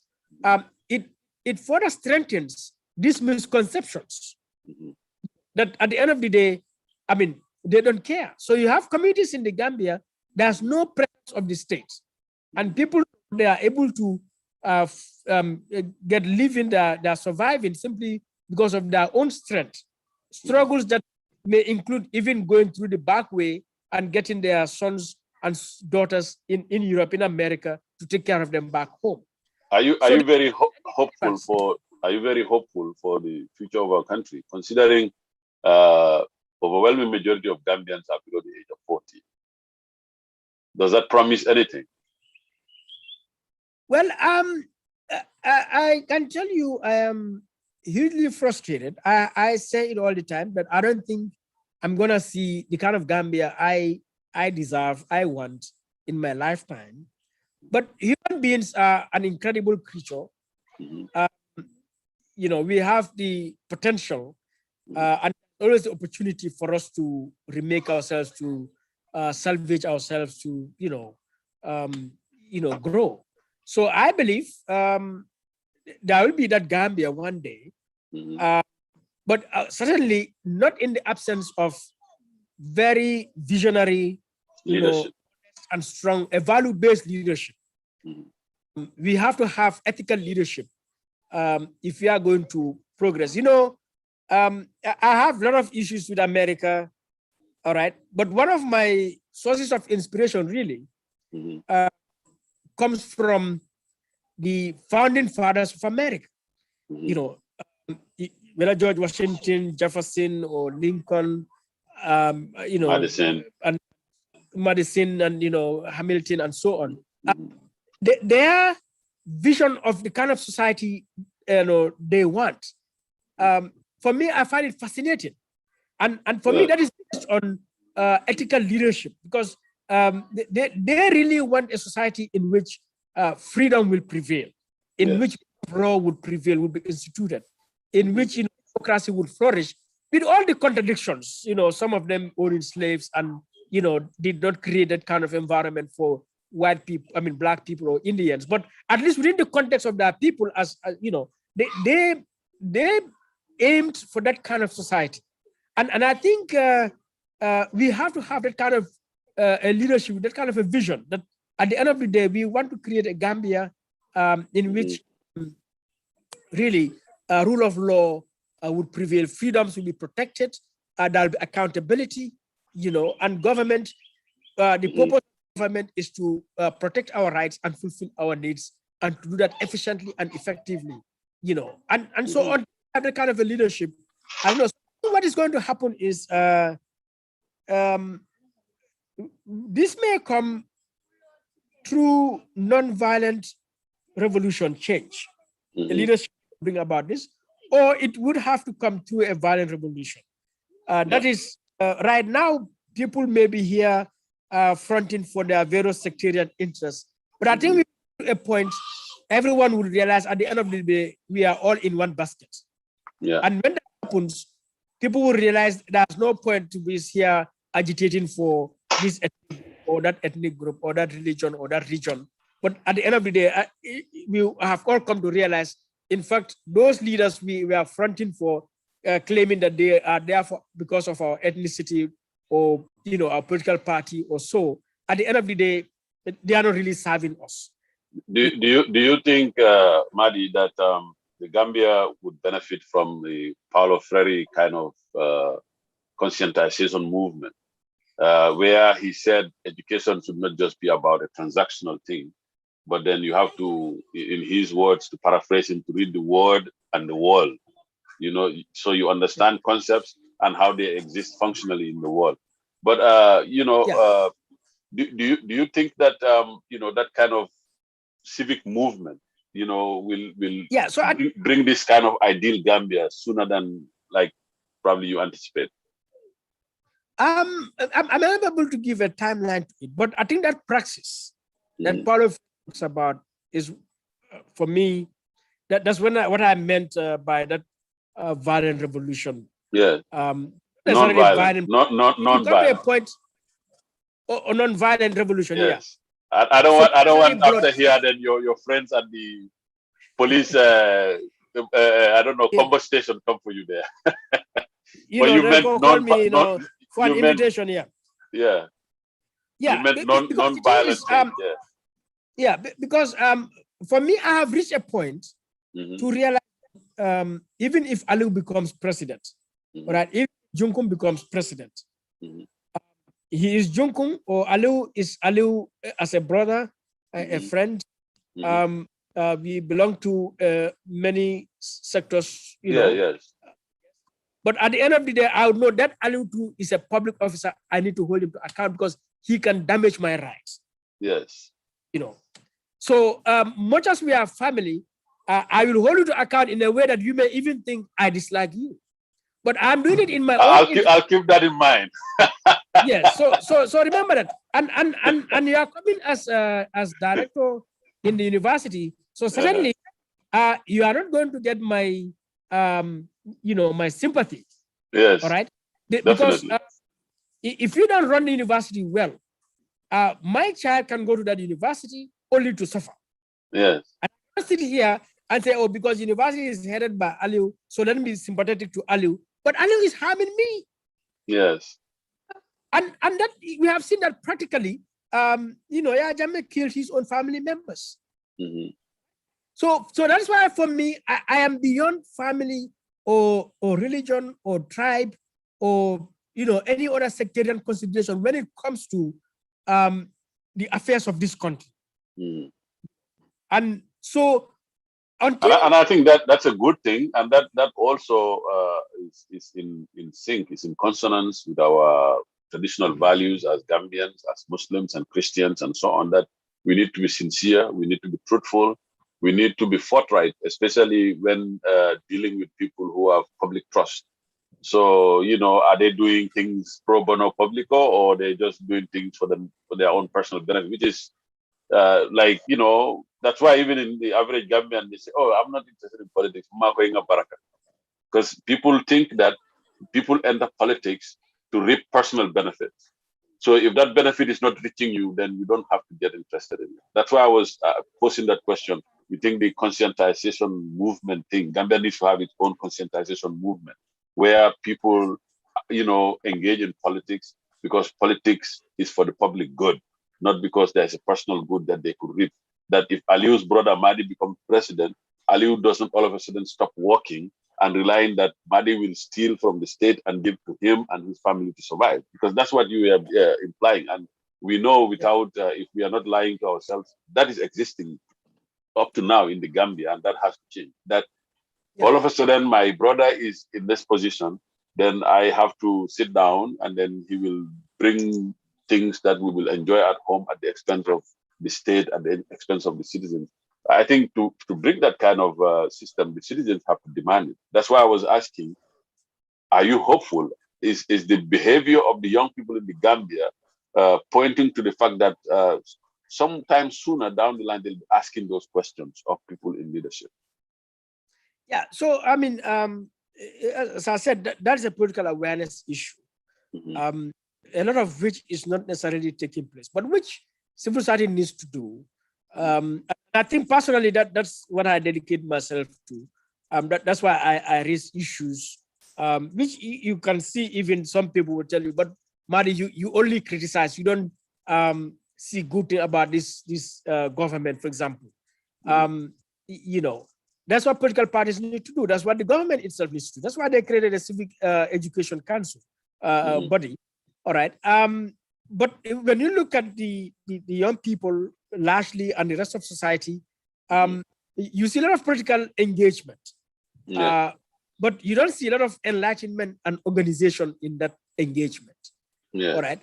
And that's why I said what is going to happen eventually is that citizens will come to the level that they realize it is no more about all these sectarian interests or issues. That at the end of the day, I've not been served. Knowing my rights, my dignity as a citizen, I've not been served. I've been surcharged, or denied the services. My rights, and that may generate a sort of a movement. All right, that practice, as Follow Friends will say, to create a non-violent revolution. That people would go above personal, party, ethnic and religious considerations, family considerations, to realize that, look, at the end of the day, even my family member can be, the source of my oppression, of my poverty and my, suffering in the society. And that is not acceptable. And like I said, for me, that is the level I've reached. So I really don't care what is the ethnicity or the religion or the name, of any person, in this Gambia, really. How close I am to you or not. I really don't care about that, because what I know is you and I have a potential to harm you, you have a potential to harm me. And so as far as I'm concerned, I'm not just going to make sure nobody harms me. And so until we reach to that level, I think our politics will remain as it is, so that you would see people supporting any party or individual in the government or outside, and you look at the quality of their lives, you wonder, how much do you even know yourself, appreciate yourself as a human being, so that you would subject yourself to this kind of, support this kind of, idea or platform. So you know, and that's not been helpful to the country. And sooner than later, we overcome this. But the other alternative is to have a leadership that would guide the people, because leaders can make or break a society. So unless we have leadership that is conscious of these dynamics in our society, and therefore organize the society and move it towards that direction. And other societies have done it, you know, and so we also can do it. Absolutely, I agree with you. It's taking too long, so I'll wrap up and then allow you to have a final word. So, in terms of the current electioneering thing that's going on in the Gambia, the registrations, and what are your personal observations? You think generally everything is going smoothly? Do you have some misgivings? You know, what kind of questions should Gambians be asking of their political leaders, people, the aspirants, you know, people who want to lead us come December 4th? What kind of questions, if you're advising, let's say you're talking to a consortium of citizens right now, what would you be telling them? Yeah, I think, first of all, each and every Gambian should know him or herself. That is, should know that you are a citizen, and what is a citizen? You are a human being. What is a human being? You know, so that you would know what you deserve as a citizen. And to do this beyond and above all these sectarian considerations. Now, if we do that, then we will naturally have demands for politicians, political parties, and all these candidates, because we would have known this country has been independent for 50-something years now, and the rains have just started here. We had few rains so far this past 1 or 2 weeks, and some streets, they are now completely closed because there's a huge lake in the middle of the road you can just pass in 2021. All right, I mean, electricity, water, education, everything. So you begin to ask yourself, as a human being, as a citizen, is this what I deserve? All right. And when you do close scrutiny, you would also see how people in government, in the politics, you know, as we said, how they, you know, all of a sudden enjoy a far better life than you as an ordinary citizen. So I think people should do critical thinking, critical analysis of themselves, of their lives, so that they begin to raise these questions before our political leaders in who they would vote for, and then, of course, continue to hold that person to account. Also bear in mind that election is one aspect of the democratic practice or process, but election is not just voting day. It's a continuous cycle, 5 years down the line, to hold elected officials to account. So I think that is what one would say. This is, or what I would tell every citizen, to begin to really interrogate yourself, that is this the life you deserve? The life you live, is this the life you deserve? You know, other than that, I think I trust that the election will go in it peacefully. The registration is going on. Of course, the usual concerns would come in every election: registering on voters, registering non-Gambians, malpractice would happen. But I mean, we need the vigilance of the IC itself, but also political parties, civil society, to make sure everyone abides by the rule. You know, so by and large, I'm satisfied with what is happening, with all the concerns I have. And, you know, I believe we will go to December and, you know, get elect who want to elect, you know, and move on. But again, you know, even there, the engagement should continue. I strongly demand and, I mean, call for this national conference to be held. Are you guys in the civil society making any tangible plans for participation in the political process this year? Increase accountability, broaden the political space, and so on. Yeah, so civil society, we are hugely engaged in the registration. I mean, there's been a lot of activities, you know, monitoring the registration process, sensitization of the monitoring process. We've had caravans, teams go around the country, sensitize people. In fact, tonight we have we call it Rock the Vote concert, just I to saw it, and that one, if you want to clarify anything, because that one also brought some polemics, and yeah, I know how they happen, because here they used to have it. Puff yeah. Daddy So used to, when Obama was running in 2007, he did what they call, kind of his phrase. He made T-shirts. He said, "Vote or die." you know, yeah, so it's that so important, yeah. we came up with this idea, and funded by civil society. Individuals, even including myself, made contributions. Some organizations made monetary contributions in kind. But of course, we know at last week or so when the idea came up, um, some of the political actors wanted to create a narrative around it as if it's a partisan kind of thing. To our best of our ability, we sought to clarify that it has nothing to do with any party. Yeah, I watched Some interview of the artist ST on Member Caring all with right, yeah, Modu, trying to clarify that. exactly. Exactly. Some raised concern that because the idea is, the entrance is your voter's card. So folks, if people may lose their voter's cards, so maybe that was a way of talking. But for example, you can send me your screenshot or show me your voter's card right now, and I can send you the ticket so that you come with it. There's a ticket for it. Yeah. So those concerns, operational concerns, were raised, and so we address that. Yeah, it's not necessarily you have to come with your card, but we have investors around with the tickets. If you are interested, you send some numbers.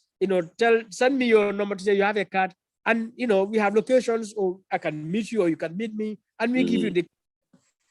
Tonight, you leave your card at home and come with your ticket. I And think I'm it's sure, because it is partly because of a lot of mistrust now between Gambians, especially yeah, people on different, sides of the political spectrum. So it's a lot of mistrust because yeah, some audios that I listened on WhatsApp were saying, what if you drop your voter's card there? What if something happens? Basically everybody's cynical now, right? yeah, yeah. So I mean, of course, people would have concerns and so on, but I think there are enough safeguards to prevent or to avoid all of those things happening. So that's one of the things civil society is doing. There's been a lot of engagement on the radio and television. I've been in a number of radio and television shows regarding this, and this will continue. I think, we'll continue monitoring, not just registration, but we'll continue doing media monitoring also from now till December. We'll be monitoring political parties. Right now, we are drafting a statement for the end of the 4th week of registration, which we will issue on Monday. So the election itself on voting day, we will observe the election, and there'll be statements to that effect. And so, so I think it's an ongoing vigilance and it's on course. Yeah. Yeah. So our final topic, just briefly, it's a lot of issues regarding security, personal security of Gambians and people resident in the Gambia. And as somebody who grew up in Gambia, I was shocked that there was 38 murder incidents in our country. 38, according to the presentation of the Inspector General of Police in the National Assembly. What do you make of that? Do you get scared? I mean, even not for your own person, but as a family person, you have kids going everywhere and things like that. Do you ever get scared? By the way, 2 days before I traveled out, some burglars or whatever came. They were on my window. Pam, pam, pam. They want to, break it. It's just a lot of violence, and the house I live in is fortified. The compound is 40. It's crazy. I don't know how they even got it there and started doing those things. I get worried. I guess because probably for the last several years I've not lived in the Gambia. I don't know. What about you? I'm worried, definitely. Very worried, very concerned.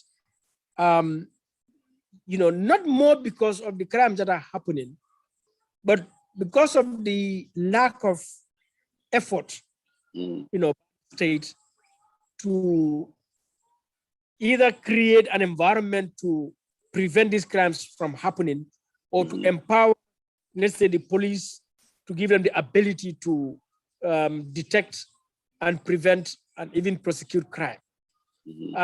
Again, it all shows to a large extent how this country is not on the right footing. Um, 38 people, one person is way too much.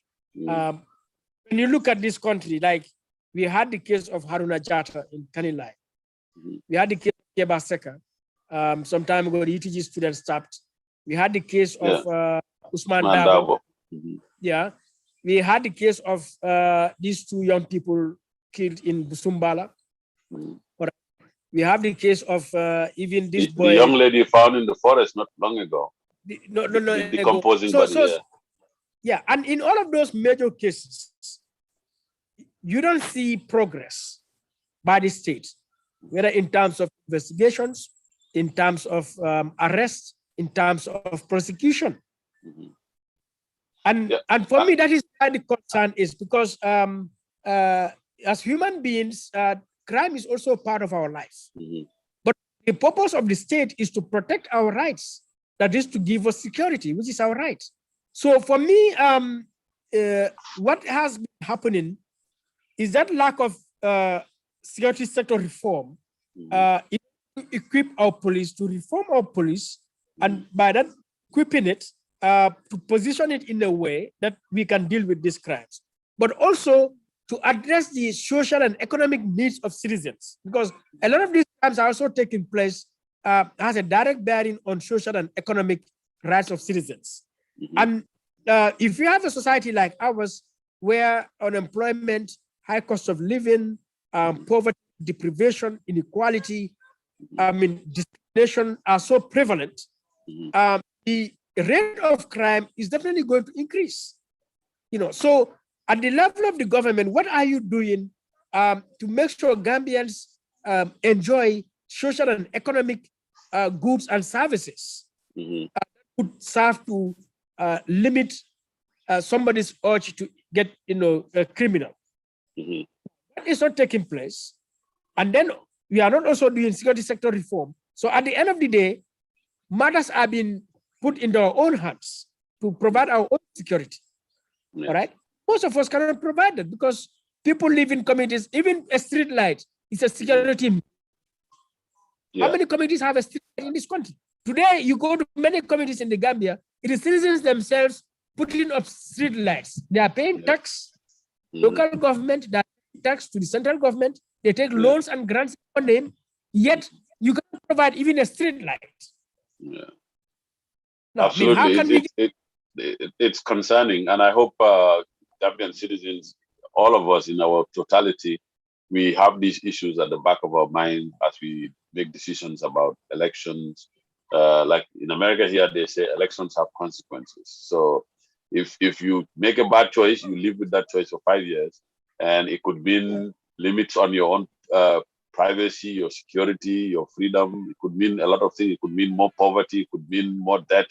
And, so I said the security would be our last thing, but the healthcare situation in the Gambia, man. What is this about people dying in labor all this time?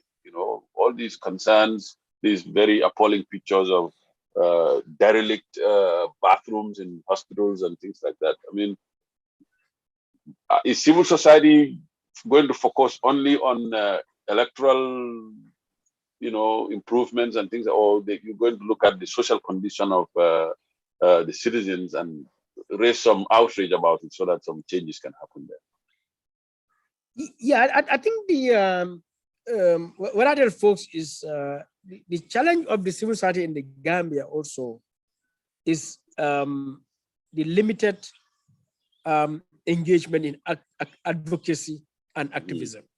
I think our civil society are largely engaged in service provision. So we have a number of civil society engaged in health, for example, or in education, but more as service providers. So they have schools, they build, they provide education materials, learning materials, they sponsor children and so on. They have this cordial working relationship with the state at central and local levels, but to just support the state. But to a large extent, these organizations are not holding the state accountable. That is, they are not in policy processes to, monitor public policy, to monitor public institutions in the way they are delivering goods and services, to look at the quality education, the quality of public schools, public hospitals, whether are fit for human use and so on. And until the civil society gets into that, it will take a long time, if we are going to ensure quality health delivery in this country. Okay. The conditions at Edward Francis Small Teaching Hospital is painful. This is the central hospital in the Gambia. You go there, it's unkempt. It's dilapidated. It's poorly resourced. It's very obvious that a poor hospital. And so, what are we doing? Not just in terms of the hospital officials, the Minister of Health officials, but what are we even doing in holding the National Assembly accountable? Because the National Assembly is the one that distributes resources. How much resources are they providing to healthcare, to education? Are we tracking those resources at the level of the ministry and the health facilities to make sure resources are put into those facilities? Are we monitoring the officials there, the workers, to make sure they are properly utilizing the resources? So these are issues you will not find a lot of our CSOs actively engaged in, so that even if identify these issues, they are not engaged in any strong or serious advocacy or activism, for example, going to court or even protesting these things. It's not happening. So as a result, our ability to change the conditions in order to improve them is very limited. And so our impact is very low or non-existent. I know that organizations like ProPag, even ActionAid, they used to get involved with budget tracking, trying to know whether the resources that were earmarked are actually delivered to where they're supposed to be. Don't you think civil society should go back to those kind of fundamentals, like get involved with the budget process? I don't know. What do you do at your own project level? What do you do? Is it connected to those things, or is just only the political side of it? I work for WFD. So at that level, the focus is largely on supporting the National Assembly from inside to build its structures, build capacity of the staff, because at the end of the day, the effectiveness, efficiency of a National Assembly, of a parliament, rests hugely on the staff, because they're the ones who have members, whether it's in terms of research or in terms of policy analysis, in terms of legal assistance and all of those things. But the issues you raised, you will realize that when ProPag was here, and even ActionAid, I would still say the engagement was limited. So ProPag was supporting NAMS, for example, in understanding the budget, in formulating the budget. All right. But in terms of budget tracking, after the budget is passed, very little is done in that regard. And that is that we need to severely engage in. One organization, though, that has done a bit of that and is doing great work in that is Gambia Participates. It's a young organization led by. I don't know them, but I saw them. They were interviewing the executive director on, I think, Viewpoint, one Mr. Nyang or something like that. Mar Nyang. So they wonderful work. I mean, they've tracked, for example, the COVID funds and part of the budget as well. And so, but that's the kind of organizations we need, because until research becomes part of our work, and analysis to look at the issues and bring out all of these concerns, and then take them up with the relevant government agencies, in a robust way. We are not going to make impact as civil society, and I think that is the drawback when it comes to the civil society in the Gambia. I'll still say I'm not hugely satisfied with the role civil society is playing. We can do far more, and we should, but that's not taking place, honestly. Yeah, and just to go back to our case discussion on the police, were you shocked that they found the decomposing body of the lady in the forest and decided to bury her? Don't you think there is a lack of institutional and even professional capacity? Because you should have been talking about forensics before burial, isn't it? Yeah, no, I mean, as I was saying, we need security sector reforms. And when it comes to law enforcement, our police need help. Like, police doesn't have a forensics department. And that is serious. Right now, our police, they need drones, for example. They need that. They need to build community policing in such a way that, as in other countries, we can even use horses, police horses. Yeah. Here we use a lot of horses, actually. Yeah, I mean, bicycles. Because if you afford vehicles and all the fuel problems, you can use bicycles. I mean, create police posts in communities, with the community, build the trust and communication in order to crime. We need dogs, police dogs, given the proliferation of drugs in this country now. I mean, the police doesn't have a K9 unit.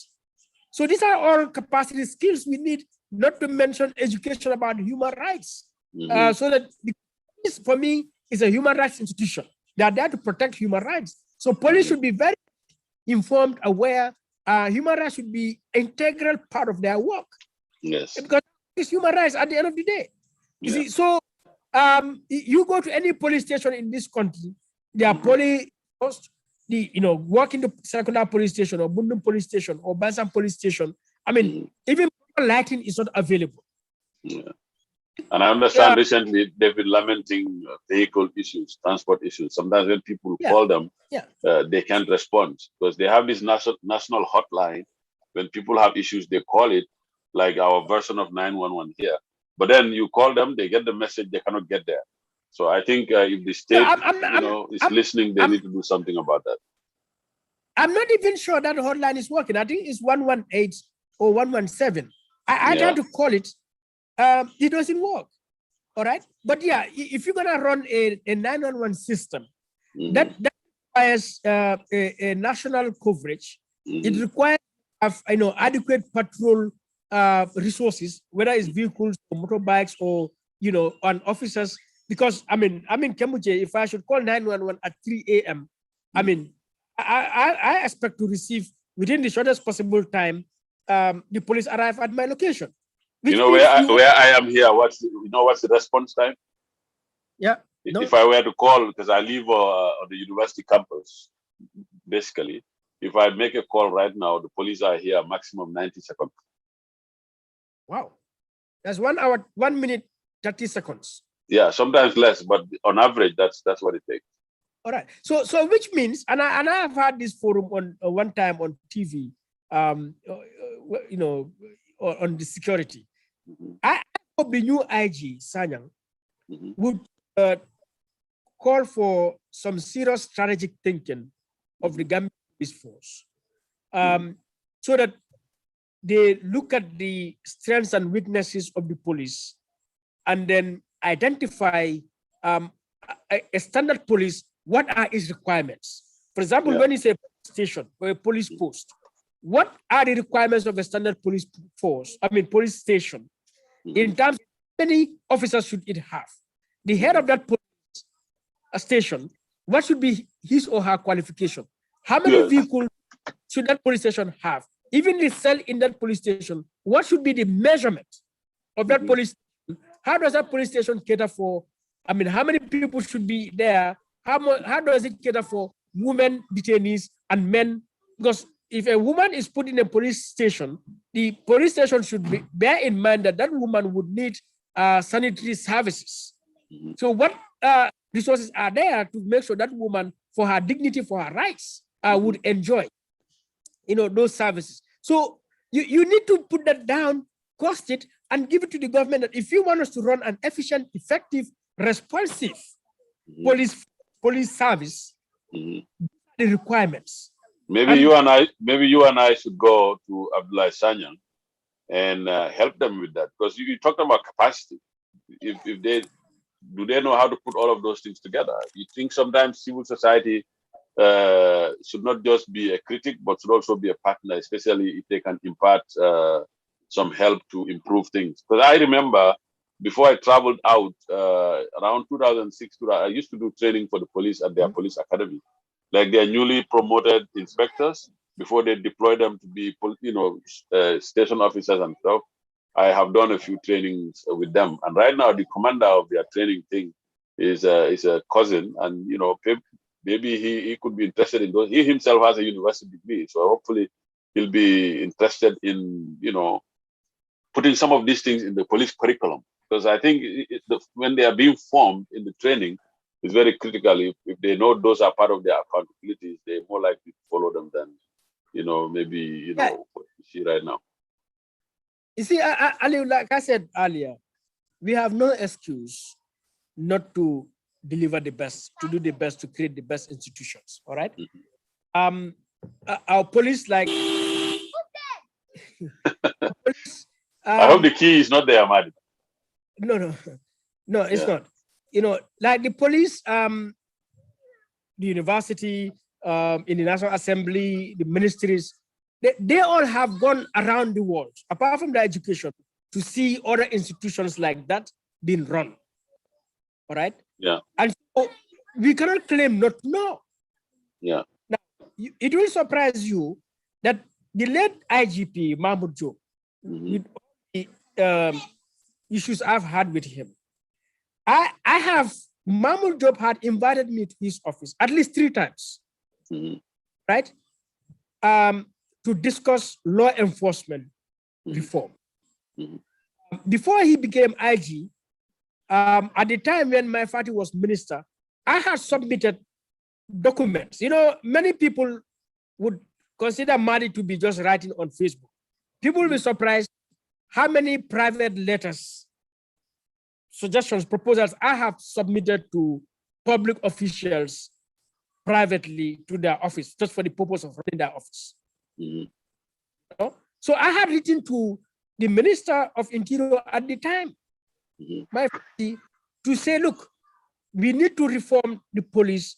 And I made proposals in terms of long-term, medium-term, short-term measures that could be taken, no-cost reforms. Mahmoud Job became minister. He called me to his office. I reminded him I have sent letters to this office. He said, I have not seen them. I said, I will make them available to you. I sat with him, with Sanyang, who was his deputy at the time, with their police advisor and their, head of crime management. Provided these documents. We had 3 meetings at least. We looked at those documents. They made summaries of them. We shared these documents. That these are reforms we could do right now, even without money. So that in the short time we can do this, in the long time we can do this, medium time we can do this, in the long time we can do this. And I think it is necessary. So the current IG, who was my classmate and a brother, I have not reached out to him directly yet. He's taken over. I want to see direction. Because already we've been in conversation where he was part of us. I said, when I went to police headquarters to meet the IG, he was there. So he knows. But I want to give him time to see his direction. So that at one point, I think I will have to reach out to him if I'm not satisfied. To say, look, my brother, if you want to leave a legacy, if you want to build this police service to this level, I think these are the things you need to do. All right? And I think it needs to be done. The police, they established a human rights unit in 2011. A first officer commanding the human rights unit reached out to me. I was at Tango. We provided, myself and Jundu. Tango, we raised resources. Myself and Jundu provided training to police officers, hundreds of police officers across the country. Yeah, I remember that was the same time they have a child protection unit or something. Exactly. I think one of the guys, the deputy that unit, CD Sedika, I know him. Yeah. I think he was an officer. So I told the officers in charge of the human rights unit, the police community policing unit, you need to develop a strategy for human rights for the police, and we are ready. So, but right now, that engagement is taking place. All right. but also to have a human rights training manual in the police training school. Mm-hmm. So there are a lot of things the police can do, like many other institutions, that doesn't require cost. What we need to, first of all, establish, what are our objectives, what is our vision, what are the values we're going to uphold, and what standards we're going to, stand against, and then establish the necessary monitoring and accountability mechanisms. So right now, you go to the police headquarters. What do they receive? Weekly, monthly reports from Sangajo station, from Kerawan police station, from Bansam police station or Sarakunda police station. For this month, how many arrests have been made in terms of gender, in terms of other forms of crimes? How many persons have we detained at the police station over this period? How many prosecutions have we conducted? How many convictions have we got out of that prosecution? The police need to have a mechanism inside the police headquarters to be tracked police stations, police officers, so that performance would come. Absolutely. I agree with you. Madi, these things, as we talk, other things come. So we'll have to, at some point, we'll have to serialize this so that we can be detailed. We focus on one issue, address it, and then go the next time, look at another issue, address it. That way, we can exhaust. We will not be able to exhaust, but at least we'll do a lot of justice to all these topics. But it's been quite informative. This is our first one. I think we almost crossed this 3-hour line. People will be like, I cannot watch all of this. But it's a lot of learning, and I think the points that you made from your discussion of the university, how all of us, including myself, need to double up, increase our efforts to make sure that we provide the citizens a very good university in terms of physical infrastructure, in terms of conditions of learning, and so on and so forth. Like I said, I think the current industrial action or strike that is going on, I hope we all take it as a good opportunity to learn, to recalibrate, and do the right things needed by the students, needed by our country, and so on. Everybody take up their responsibilities seriously and execute those things to the satisfaction of the Gambian citizen. And then, in terms of young people, the youth, hopefully we are all listening and watching to be able to take up our responsibility as citizens and demand what is best for us and our posterity from our leaders. Not just say, okay, the guy in the director, is my friend, is Alieu, is my brother. Then I cannot ask critical questions. Let's be introspective, ask questions, not be defensive, and be open. Because at the end of the day, if the society is not transparent, that's why bad things will happen in secret and people will not know. So it's very important that when government officials, when public officials are criticized, let them use it as an opportunity to learn, to improve, rather than use it to scold somebody, to witch hunt some other people, and so on. But I have to say, I'm very, very much impressed. Not that I am surprised that you will do that. And then, as I also learned to become a good YouTuber, my other discussions will become more effective and more smooth, and so on. But I very much appreciate it. And then, Fanseni, so forgive your uncle. I'm going to leave your daddy now to hang out with you. And I'm sure you missed Asr prayers. I missed the whole prayers here, so we all can go and catch up with our schedules. And are you going to the concert, the Rock Devote concert? Oh, definitely. In fact, as we are talking, some folks who wanted to go have sent me screenshots of their voters' cards. So I make sure that their tickets are at the gate when they come. So because they've come. Hopefully, this would not be the last one. This is just the beginning. I think so, definitely. Yeah, so we can have other things to talk about. Yes. Yeah. No, I just said great conversation. I mean, I'm honored, really, and privileged to be the first and to have this conversation with you. I know equally you're an intellectual giant.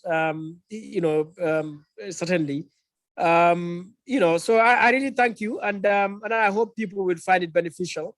Yes. And I'm available anytime for the conversation. Yeah, to continue. Yeah, thank you very much, and I hope people forgive my lack of knowledge in these things. And like I said, I will learn, and I'll do a better job, and I'll try to invite people here to talk about things. discussing with people. It doesn't have to be everybody that you agree with or everything that somebody will say you will have to agree with. It's about opening up conversations. When we have these conversations, improvements will happen. But if I say, okay, I'm not going to talk to Madi because I disagree with him on one thing, well, there are a million things that you agree with him. So it's better we bring these ideas to light for people to understand them, for citizens to get armed and ready to basically carry out their citizenship, because citizenship is an active role. It's not a passive thing. So people need to know that. I'm very much thankful. Give my salam to everybody at home. I'll return very soon, inshallah, and then hopefully we all can participate in some of these things that you guys are doing as citizens. Of course, we have work, we have citizenship. All of them can happen. We go to work to earn bread to live, and then we are citizens to make sure that our survival and that of our children is guaranteed, and so on. So nobody should see anything here as conflicting. We are citizens. We are workers. You work to earn a living, contribute to your country, but you leave your citizenship to make sure those that are entrusted the reins of your country are giving what you want. If they are not, you fire them. Basically, that's what it is. That's what the political process is about. I tell folks, every citizen should be an activist. Yes. Because activism is basically standing up for what is right, against what is wrong, and so on, for the good of society, for the good of people. So whether you are a president or a National Assembly member or university professor or administrator or a teacher, a soldier, be an activist at home, in your neighborhood, in your community, in the country. Because if all activists, it means we are all standing against injustice, against discrimination, against what is not good. Yeah, so that will only make our society better. So, I would encourage really everyone to be an activist. And, this conversation, as I said, is good. I was listening to this speaker, I think it's Bakausu. Yeah. Yes. Somewhere, and he said, Alanga Wali Barinkana Kuya. Yeah. He's a very intelligent man. He's very good with what he says. Surprisingly, I came to realize he's a very intelligent, smart person. Basically, what that translates to me is, let us agree but not be disagreeable. All right. Definitely. And that's the heart of democracy, of human rights. I think they quote Voltaire, who said, I disagree what you say, but I'll defend you to death to say it. Yes. So as Gambians, let's be amenable to divergent and dissenting opinion. Absolutely. Let's not be intolerant. It has no point to be insulting, abusive, to engage in, destroying one another. So I can disagree with you. I mean, you and I disagree on issues. But a lot of times, yep. It's part of respect to realize that, Alieu is a full-fledged human being, and his thoughts, opinions. I'm a full-fledged human being. I have my thoughts. So if I respect you, respect me, it includes to accept that reality. So I don't see why people get intolerant and to be abusive. Express yourself. I mean, other person express himself or herself. Yeah. So thank you so much once again, Alieu. Thank you very much. And those things, people always like to think that democracy is foreign to us. It's not compatible with this and that. Yeah. Why do we have a Bantaba? I mean, that would be for another concept, another story. Why do we have Penchami? Another conversation, yeah. We have Penchami, we have Bantaba. That's for a reason. People converge there. That's it. So, for more, so thank you very much, Mr. Jobate. I very much appreciate it. And I'll take this learning curve. It's very steep, but I'm very much interested in it. I'm dedicated to it. Every week, I'll make sure we have a conversation. If I have a guest, I'll interview them. If I don't have a guest, I'll talk about things that I think are important. And these are all perspectives. Nothing is cast in stone. Madi and Alieu are two human beings, two Gambians out of 2 million plus Gambians. So we want to encourage everybody else respectfully, with dignity, with decorum, to also express their views regarding things that are happening in the country.